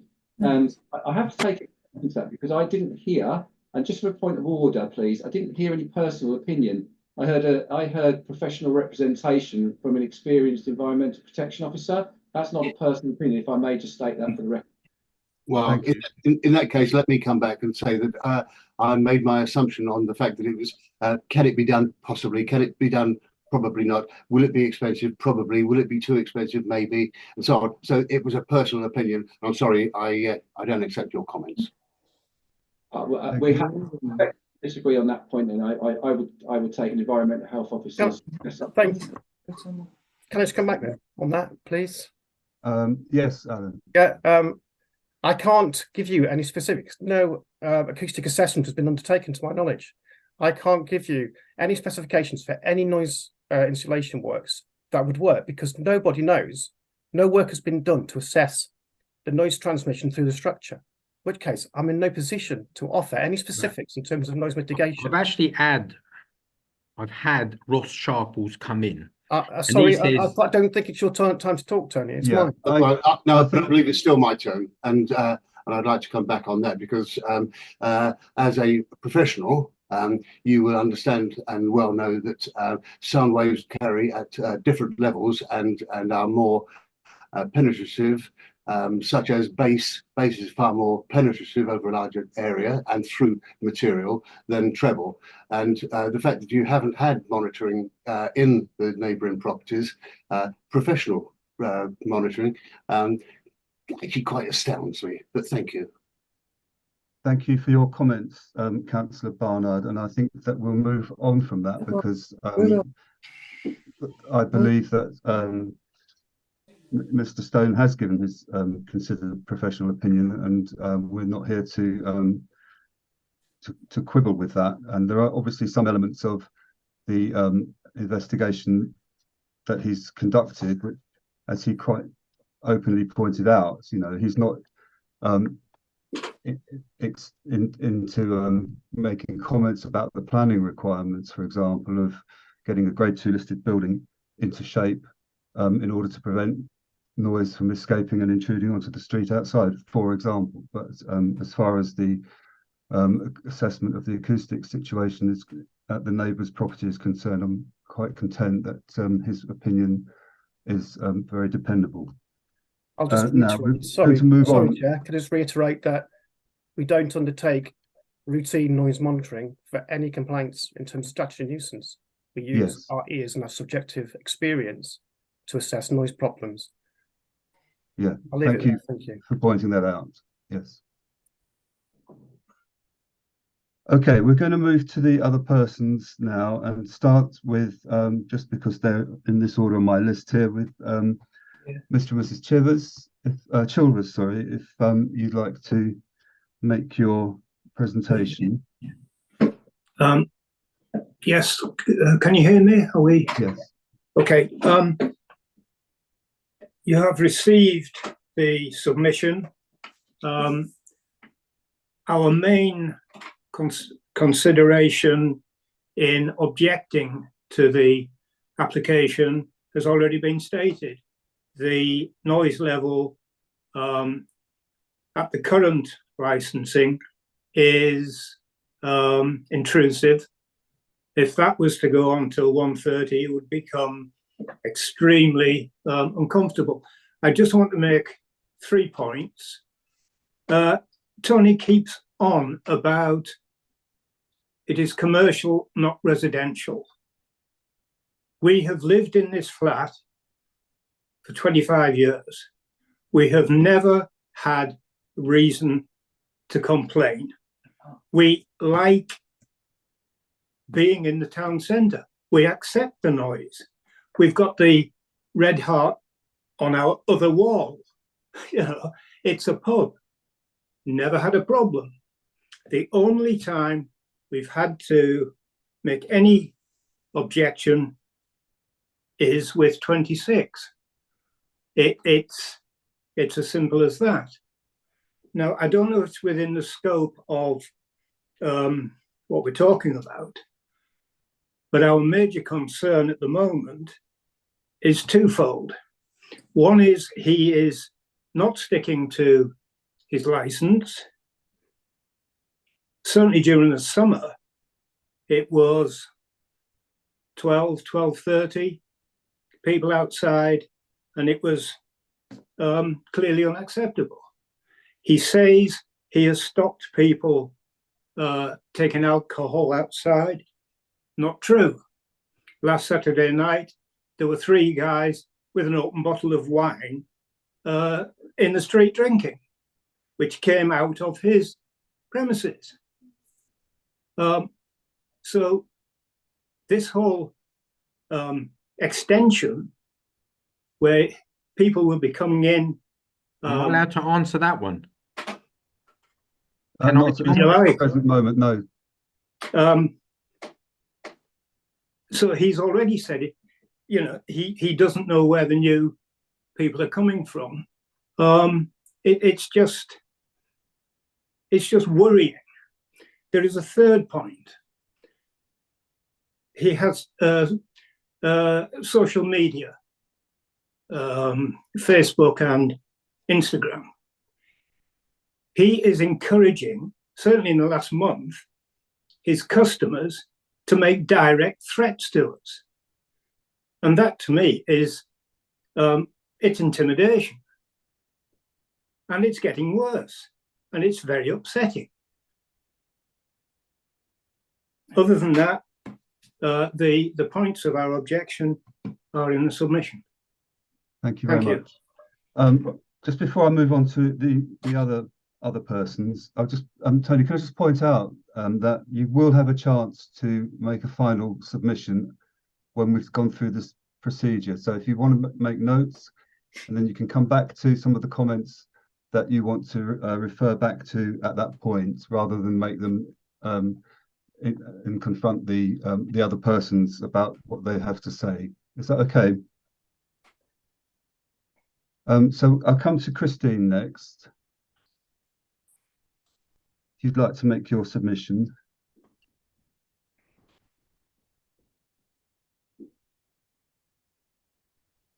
Can you hear me? Yep. Yep. Hello, everybody. Thanks everyone else for the information they've given. It's been quite an eye-opener. I've lived and worked in 24 Bucklersbury for 10 years. I'm a professional science writer. You know, I write for things like The Economist and The Guardian, and I work here as well as living here. And the property has been in my family for 30 years. And it was previously a violin shop and workshop. And the room that is my kitchen was a violin workshop where we did the repairs for the Benslow Music Trust. And I would have made exactly the same complaint had that commercial business been operating with the noise I'm getting at the moment from, I would say I love living in the centre of town. I don't have any problem with any other, I'm straight opposite Los Reyes. I'm in earshot of the Priory that has big noisy doos on. Never had a problem. And in my younger days, I lived above Marylebone Station, so I'm really noise tolerant. But since UVA's sort of latest incarnation as a karaoke bar, I've been dealing with increasing noise levels of music night and day for at least 6 months. And number 24 is a grade 2 listed building. It can't be double glazed. It has a very large window on the front, and people often sit on my sill late at night, talk and leave bottles. All the rooms above, I have a study and sitting room and my bedroom. They are all exposed to UVA's customers talking, shouting and singing when 26 doors is open, which it often is. And most importantly, I share a party wall with number 26 that enjoys my key living space at the back of my house. And you've all seen the slides, have you, for this? Do I need to bring them up? No, you've heard the sound samples. I think we can, if we all agree that we've heard the sound samples and seen the slides, then I don't think we need to show them now again. So you've got a kind of sense of what is coming into my house. I mean, it's on Fridays, and that's the sound of 30 or 40 people in a tiny space singing through multiple microphones over highly amplified tracks, and it can be for 8 or 9 hours on end. 8 or 9 hours. So the idea that people come in at 10:30 and have a sing-song is not true. It can be from 3 in the afternoon till 11 at night at the moment. So that means during that time, I cannot use my kitchen. I cannot entertain in my kitchen. I cannot even have a conversation with someone in my kitchen. That is how bad it is. And I've had ongoing, very good-natured conversation with Mr. Micelli to soundproof the wall. And this has been going on for a while. And as you will have seen, I think from Sarah Chapman's statement, he's admitted that he's not done any actual soundproofing because I objected to the license extension. And I'm really shocked about that. And he's also said much the same in his Facebook post that you have on slide 2, that he said that his extension will be even more noise, and that actually he doesn't care about residents. We should just have double glazing, wear earmuffs. As you can see, I'm not happy about this, and I would make the same complaint if I had a commercial premises and people were working here. Now, this is the situation with the current license. If the license is extended, it's just more of the same plus more drunk people. And I think very concerning, and I will just echo what the Mr. and Mrs. Chilvers has said, is this very worrying Facebook campaign, which you again have details of, spreading sort of misinformation and animosity towards the neighbours. And I've got to the point where I have 2 elderly dogs. I don't want to go out when the bar is in full swing to walk them. And that's really worrying. I'm also having to seal up my letterbox when the bar is in full swing because of those Facebook comments. Because already Mr. and Mrs. Chilvers have had someone trying to put something through their letterbox. They've also had customers from UVA taking photographs of them. And I note that no one else has mentioned this, that in Mr. Micelli's licensing application, he says that he would carry on, not only, he would have from 10 a.m. to 23:30 every day, and at from 10 a.m. to 1:30 p.m. on Fridays and Saturdays, he wants to have drinks, alcoholic drinks, sold in the street in front of the door. And I think, and that's H, is it? But just check, because this is a very long, but please look at your things and see that. That means that street noise will be, here we go. This is both. J, this is page 38. Page 38 in the submission. Will the supply of alcohol for consumption be on the premise, off the premises? Both. And then above that, I think it's I, will the provision of late night refreshment take place indoors or outdoors or both? Both. So Mr. Michelli's extension asks for, I've got it here. I don't know if you've read it in much. I'm looking at it now. Yes. I don't know. Yes, so I have read this in a great deal of detail because I'm incredibly concerned. One, about the noise, and two, about my personal safety and the personal safety of any guest, including small children who I will have staying over Christmas, coming and going from my premises. I'm going to finish very shortly. I think what really upsets me is Hitchin is a really lovely, vibrant town. It's not, and the part of the reason it's vibrant is this lovely mixed character of it. People being community spirited and giving and taking. And most of all, my third slide, as you will notice, that I'm a musician. So I actually, I engage in Hitchin's live music scene. And I can't even bloody practice at the weekends when this stuff is going on. So anyway, thank you very much. That's it from me. Thank you. And then I'm just going to quickly ask our committee member and scrutiny officer. I've got other person, Sarah here, and she's not mentioned on the script, but is that just an admission? So I can turn to Sarah now. Tom, that's because she came in a bit later, sorry. Okay, that's what I thought. I just wanted to check that there wasn't a particular sort of procedural reason why that was the case. Anyway, yes, Sarah, can we come to you now, please, for your submission? And you're mute at the moment. Thank you. And sorry.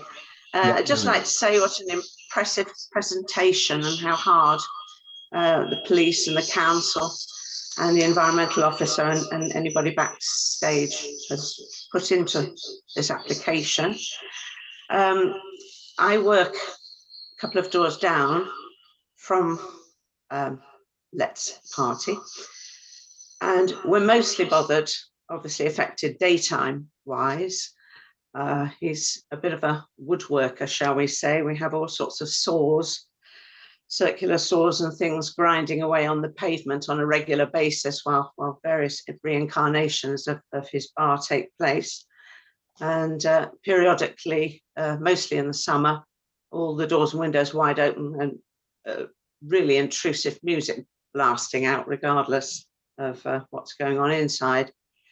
And that's sort of how it affects me personally. I mean, we come into work and there's bottles on the windowsill and glitter on the pavement, but you know, for the most part, I think he's quite good at clearing up. I've been very concerned by the intimidation and the criticism of those of us who objected on Mr. Michelli's Facebook page. I mean, some of them were really nasty, and I noticed they've been culled somewhat. I believe a friend of his told him to tone it down because it wasn't doing him any favors. I mean, there was one mention at one point about, oh, would it be cheaper to take them out? And he replied, oh, I'm building a patio, lol. And sort of numerous, if you choose to go on his page and check through, you'll see for yourself saying how boring and how Hitchin should stay open until 2 in the morning. And you know, now we're just a silly, sleepy little village. And his whole attitude is just, he wishes to do it, therefore we should all fall in. What everybody seems to forget is that when Bucklersbury was hugely successful, and I talk from late 60s, I know 70s and early 80s, and then I was abroad, the actual licensing laws in those days was till 11 o'clock. With the exception of late night, obviously requests for parties and everything through the courts. So it can be done, but it can be hugely successful till a certain time. It's just different times now, and people don't have the money to party quite as much maybe as they did in the old days. I just think that he's been 5 different incarnations since we've been next door but one. And I don't think this is really thought through and implemented properly. you can see in one instance on the 31st, I noticed there was a meeting whereby he was told that it was supposed to music off at 11. And then I see the environmental man went on the 3rd and the 4th, and both times it was playing till after 11:30. Now, if one had been told 4 days before, you're supposed to turn it off at 11, and we will be monitoring, and he was told it would be monitoring, which he seemed to take no notice of. So for various reasons, and I'm sorry, I'm not putting this as well as I should. No security, he's not a member of Pub Watch. It's just a little bit chaotic, and I don't think it's a good idea. And really, sorry, not put as well as I'd like to. Now, I'm going to ask if people have got any points of clarification. I'm going to start with you, Mr. Michelli, and just reminding you that this is for questions of clarification. If you've got something that you wish to contend about what you've heard, then you have got a chance in a few moments to make a final submission in response to what you've heard so far. So if you could just restrict this to questions of clarification of the other persons, then please fire away with your questions. I find it hilarious. I don't even want to say it. Bottles. I think both Stuart and Sarah mentioned bottles. Bottles. Sarah mentioned bottles of beer. Please clarify how they come from my premises, because I'm really curious. I'm actually fuming about it, but please clarify it. Go on. Bottles of beer to begin with, Sarah. I didn't say they necessarily came from your place, Tony. I said that in the mornings there can be. I find bottles in my places. We don't even sell bottles of beer. Okay. Wow. So I think we've don't even established, sell it. We sell cans. we've established that. So have you got any Stuart, further bottles questions of wine. Yeah. Air bottle. Of wine. Please clarify how they come. No idea, but they came out of your place. We saw 3 guys on Saturday night come out of your place with an open bottle of wine and walked across the street and were drinking it. So you tell me how they walked out of your place, because we saw them with an open bottle of wine. I can say 110%. There's no way we're allowing bottles of beer out of my premises. We don't even allow It glasses. was wine.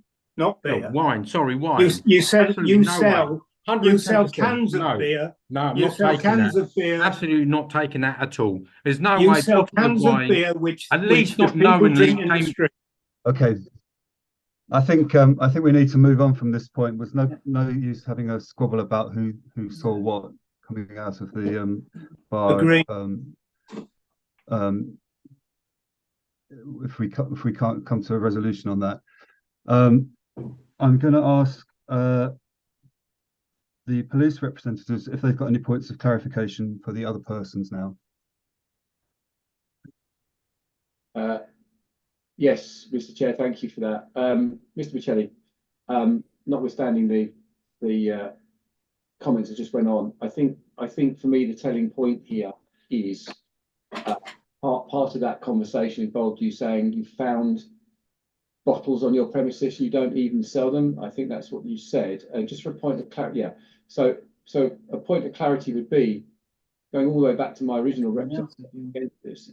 I think that's where the clearly the neighbours, whether or not there is evidence, and rightly or wrongly, so it can't be taken as evidence, but clearly their feeling is it comes from your premises. That's not to say you sell it, it's to say that there are people entering and leaving with it. And one of the reasons that you require door staff is to ensure that those practices don't take place. So I'm not making allegations against you. I'm not saying it's what's happened. But what I am saying is that by virtue of the fact that bottles, there is a possibility and a probability that bottles are going in and out of that premises because you found them on your premises, would suggest that you don't have full control over the Sergeant Atto, this is you can make that point in your final submission if you choose to, and your opportunity now is to ask the other persons if there are any points of that you'd like them to clarify. Sorry, I should have asked. Can I clarify? That was my question, really. I do apologise, Chair. Can I Yeah, clarify? you were asking the applicant, not the other persons. Yes, sorry. Okay. So if you'd like to address your questions to the other persons, then I think that's where we're at in the procedure at the moment. Sorry, my question was to the applicant. I do apologise. No further questions for the other parties. Thank you. Can I ask the same from Mr. Stone? Do you have any questions for the other persons? No, thank you. And from the members? No. No. Okay. So in that case, we now come to closing statements. So you'll all be invited to make a final submission in conclusion to the subcommittee, beginning with our licensing officer. Melanie. Okay. Thank you, Chairman, councillors on the panel, objectors, responsible authorities for your submissions and time today. I'd like to point out that there is a right of appeal against any subcommittee's decision from any party to today's hearing. That appeal would be held at the local magistrates' courts, for which the area is Stevenage. An appeal stating the grounds on which the decision is being appealed and accompanied by the appropriate court fee must be lodged with the clerk to the magistrates no later than 21 days after the receipt of the written decision. At any stage after a grant of a licence, the responsible authority or any other person may request the licensing authority to review the licence if they believe one or more of the licensing objectives are not being met. The review is by way of an application served on the licensing authority, the licence holder and responsible authorities. Further details can be found on our website under the licensing section. If the grounds for a review are deemed valid, there would be a 28-day consultation period during which representations can be made, similar to the recent application process. A hearing similar to today will then be held where the subcommittee will have a number of options, including taking no action, amending timings or activities, suspending the licence or revoking the licence. Thank you. Thank you very much. And for the next, we turn to the police representatives. If you have any final submissions that you wish to make, could you do so now? Yes, thank you for that. Briefly, I think I've made all the points I wish to make. I would like for the record just the question which I had wrapped up for Mr. Michelli. I think I've made the point. All I would say is in any variation of a licence, I think the onus is on the licensee to ensure and prove that not only do they understand the licensing objectives, but that they are able to adhere to the licence they already have prior to being allowed any extension. The territory that Mr. Michelli is going to move into, if those hours are extended, we've covered. I refer to what I've just said. I would object to this going forward on that basis, but there's no further from the police. Thank you very much. And then if we could ask the same from the Environmental Protection Officer. Do you have a final submission that you'd like to make? Just to sum up, it's my opinion that there is currently significant noise intrusion from music, singing, and people noise. If this variation is granted, then there'll be additional. It will compound that. I would just like to make a point that if the committee is minded to approve the early morning hours, then unless the deregulation is taken away, live music can start at 8 AM on any given day with the deregulation. I think the application suggests it should be 12:30, I think, in a day. I don't know, I can't recall. But I just thought you'd make that point, but that's all for me. Thank you. And I don't think that the application is in would prevent.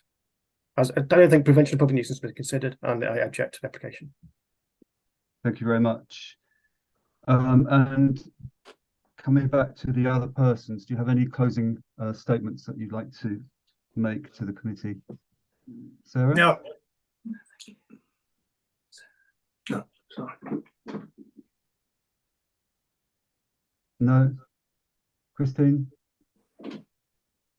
Well, just to say that Mr. Michelli doesn't stick to his current licensing responsibilities, and so I object to him wanting to extend those, obviously. Thank you. Thank you. And does the applicant have any final submissions they wish to make to the subcommittee? You just come. Yeah. Yes, sir. Can I just, last couple of minutes and I'll shut up. I'll repeat what I've already said. The bottles is, to me, it's not even a discussion point. I'll respect what the Sergeant Chris says, and yes, the door will eliminate some of the other concerns. I'll take that on board. Sarah Chapman's argument again doesn't really stand much.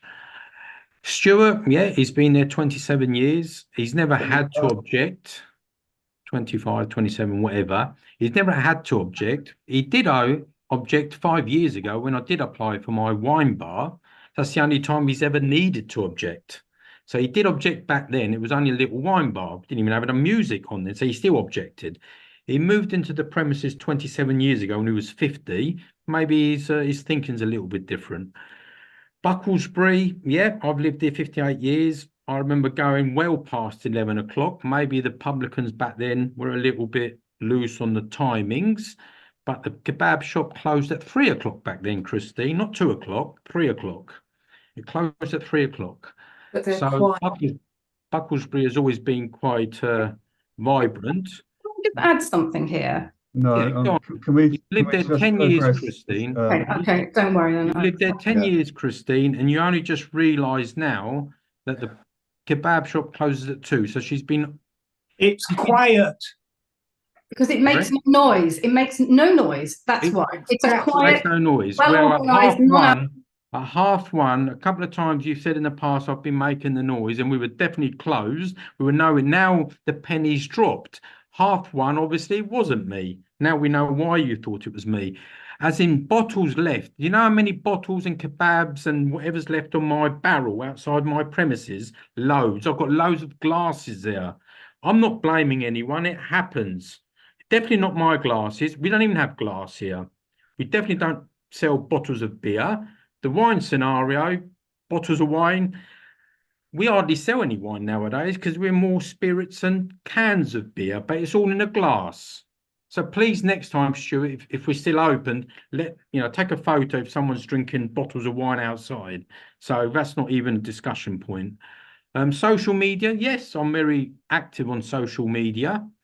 I like to get the feedback from others, not just 3 residents plus Sarah, who happens to work 2 doors down. I'd like to get the feedback from other people. We've had 3 or 4 objections, hundreds and hundreds have not objected in the town. And the feedback, please all look at my Facebook. They all say the same sort of scenario. You live in the town centre, you move to the town centre, someone moved, one of the objectors moved from Offley to the town centre, i.e. Bucklesbury, and complains about the noise.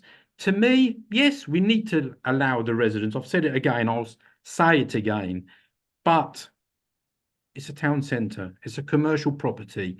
And like I've said to Chris, I'll have the doorman, like I said to Alan, we'll review the sound proofing and we'll try and get it as best possible. Thank you. That's all I can do. I've made mistakes, I admitted it. This premises wasn't even meant to be a licensed premises. I happened to fall into it 5 years ago. So I'm learning. Sorry, I've made mistakes. But I've always treated this, and I'll finish on this. I've always treated this as if it was my home. Hence, I wouldn't have a doorman in my home. Thank you. I'll leave it at that, and I'll leave it to you. Thank you. Let's turn now to the next item, which is the legal summary. So if I could invite our legal advisor to summarise any legal issues that have been raised at the hearing. I'm grateful, Chair. The representations and evidence today show that the core licensing objectives that should be considered in particular in determining the application is the objectives of 1, crime and disorder, and secondly, public nuisance. The applicant has confirmed before you today that he has withdrawn the application insofar as it relates to late night refreshments, and secondly, in relation to opening at 6 a.m. Therefore, the subcommittee is only required to consider the applications in relation to the sale of alcohol until 1:30 and the recording of live music. And therefore, any of the other representations do not need to be considered.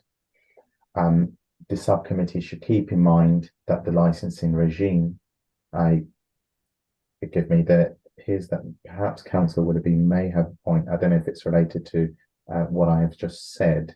I'm happy to wait until the end. I was just going to very quickly say it's the sale of alcohol, the live music, and presumably the opening hours as well till 1:30. So yes, all three of those. Yes, so he might be able to sell the alcohol, but if he can't open, that would be something, wouldn't it? No. Yes, absolutely. So I was just going to finish at that point. So it's the sale of alcohol until 1:30, the live music, and obviously extending the open hours as well until 1:30. So it's those 3 points which the subcommittee is tasked with determining today. The subcommittee should keep in mind that the regime is a permissive one. So unless a variation would be contrary to the licensing objectives, it should be permitted. The subcommittee has heard representations from the police, the council's environmental protection department, and 5 other representatives. Those representations all challenge the application effectively based on 3 broad heads. The first is that the applicant is not complying with current conditions. The second, that there is a public nuisance at present, partly related to the initial point of compliance with current conditions, but also noise nuisance and lack of soundproofing. And thirdly, crime and disorder, and in particular, the subcommittee will consider the evidence as to CCTV requirements, security measures, and staff. But the broad submission is that these would be exacerbated if the hours of the licensable activities were extended in this particular case. Now, in relation to, there has been obviously some evidence or some evidence been put before the subcommittee to suggest that the applicant is not complying. These are, I refer to them as allegations. It will be for the subcommittee to obviously consider those and whether or not you accept those have been happening or not. But certainly, this subcommittee has no power to amend the existing license which exists for the premises. At most, you can consider the fact that the applicant may not be complying as relevant to whether or not if the license is extended, whether those further conditions would also be complied with. However, on balanced against the representations that the subcommittee has heard, I remind the subcommittee of the statutory guidance, the latest version, which was issued in August this year. The statutory guidance acknowledges that different licensing strategies may be appropriate, and so the subcommittee should consider specifically the licensing policy of the local council in making decisions about appropriate opening hours, for example, based on local knowledge and in consultation with responsible authorities. I would invite the subcommittee in particular to consider 2 specific paragraphs of the local plan which are relevant to the decision that needs to be made, and that's looking at, first of all, in terms of the local plan, the council as a whole recognises the need to encourage and promote live music, dancing and theatre for the wider cultural benefit of the community. Only appropriate, proportionate and reasonable licensing conditions should be imposed so as not to discourage the promotion of entertainment, and conditions should be at a minimum. I also remind the committee that the council will ordinarily avoid any measure which deters live music, dancing and theatre by imposing indirect costs of substantial nature, And so in this particular case, the subcommittee will need to consider some of the evidence that's been heard in relation to the cost that Mr. Michelli says would be involved in order to comply. That said, the subcommittee will nevertheless be mindful that on occasions the imposition of conditions with cost implications may be the only alternative to refusing an application where there is sufficient evidence in relation to the effect or likely effect of the licensee objectives in particular. So that's at section D8 of the local plan. And finally, in arriving at a balancing decision, the subcommittee will no doubt take into account the fact that for those living in town centre, there is likely to be a degree of disturbance associated with a vibrant nighttime economy, and therefore this must be managed in a way which is reasonable, and therefore really the subcommittee will be looking at in particular reasonableness and proportionality in deciding what weight to apply to the representations that it's heard. And so those are the particular advice that I would provide to this subcommittee in making its deliberations. Thank you very much. Do members have any questions for the legal advisor? This is for members to ask. No? Okay, in that case, we are going to just hear from our committee member and scrutiny officer who will explain the next part of the process now. Thank you, Chair. The subcommittee will now be retiring to make a decision in private. Public viewing the meeting are welcome to wait to listen to the decision. However, this may take some time. Once the subcommittee has made its decision, this will be announced via the live stream. If members believe that the decision will take too long to avoid parties waiting, they may decide not to announce the decision live today. If this is the case, an announcement will be made to that effect by the subcommittee and the meeting will be closed. The decision would then be announced in writing within 5 working days of the meeting. Members and officers will shortly be receiving an invitation to a breakout room. The applicants may stay or leave if they wish. A hold notice will be displayed in the Zoom call and the live stream will continue. Please note that as the live stream is ongoing, anything said during this time will be recorded, so please ensure your microphone is muted. Thank you very much.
Right, good afternoon, members of the licensing subcommittee, members of the public, and any officers or representatives here.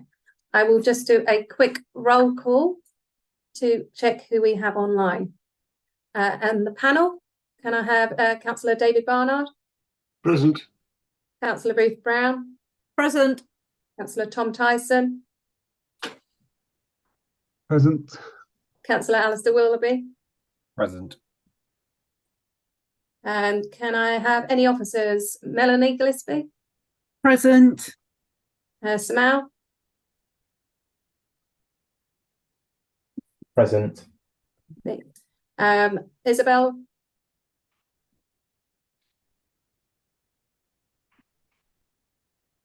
And do we have Mr. and Mrs. Chagers? Present. Present.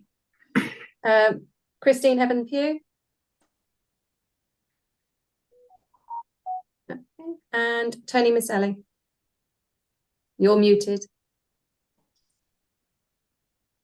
Thank you. I'm here.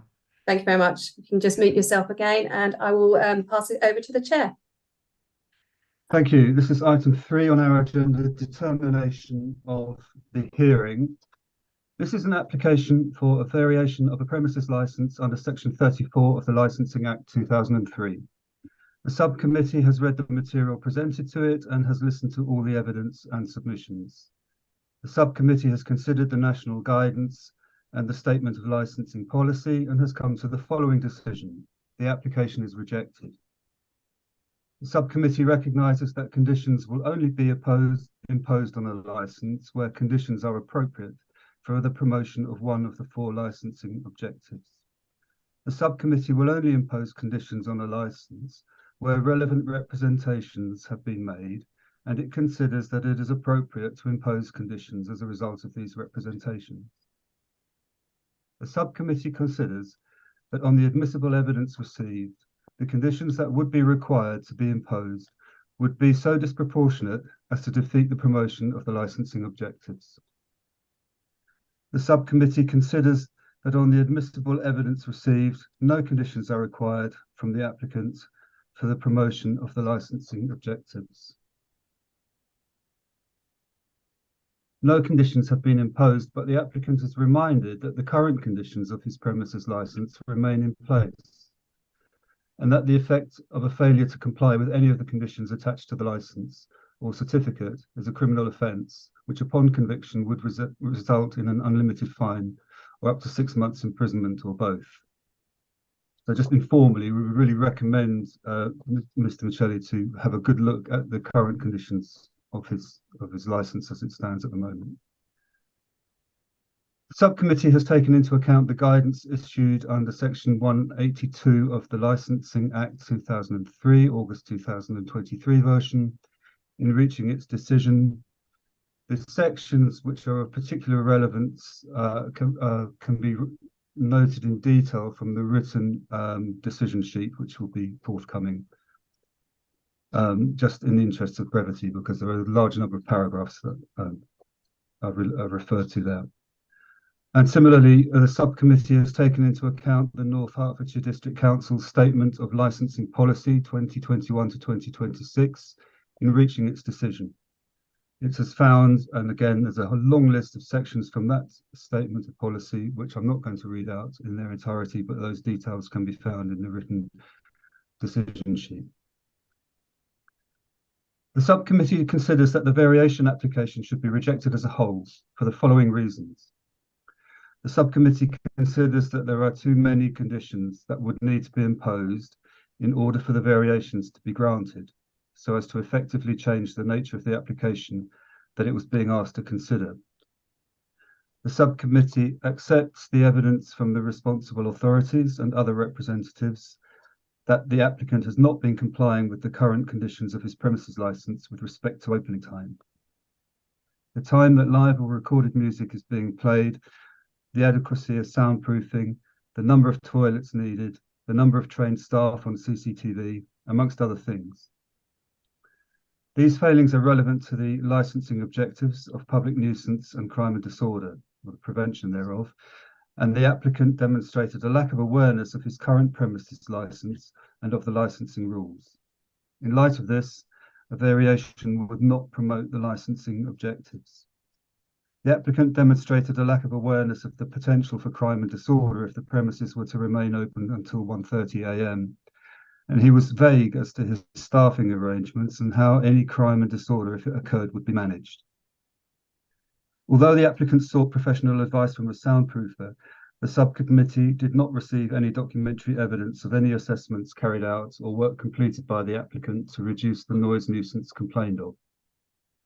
The applicant also failed to provide information or evidence as to the financial commitment that would be involved so as to allow the subcommittee to assess the proportionality of conditions which would involve further work being carried out to the premises.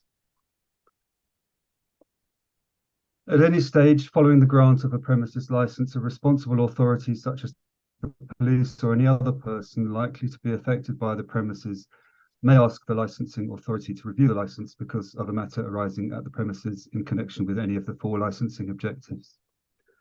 The review is a request for the council to look at the existing license and decide whether its conditions are adequate to meet the 4 licensing objectives defined under the Licensing Act 2003.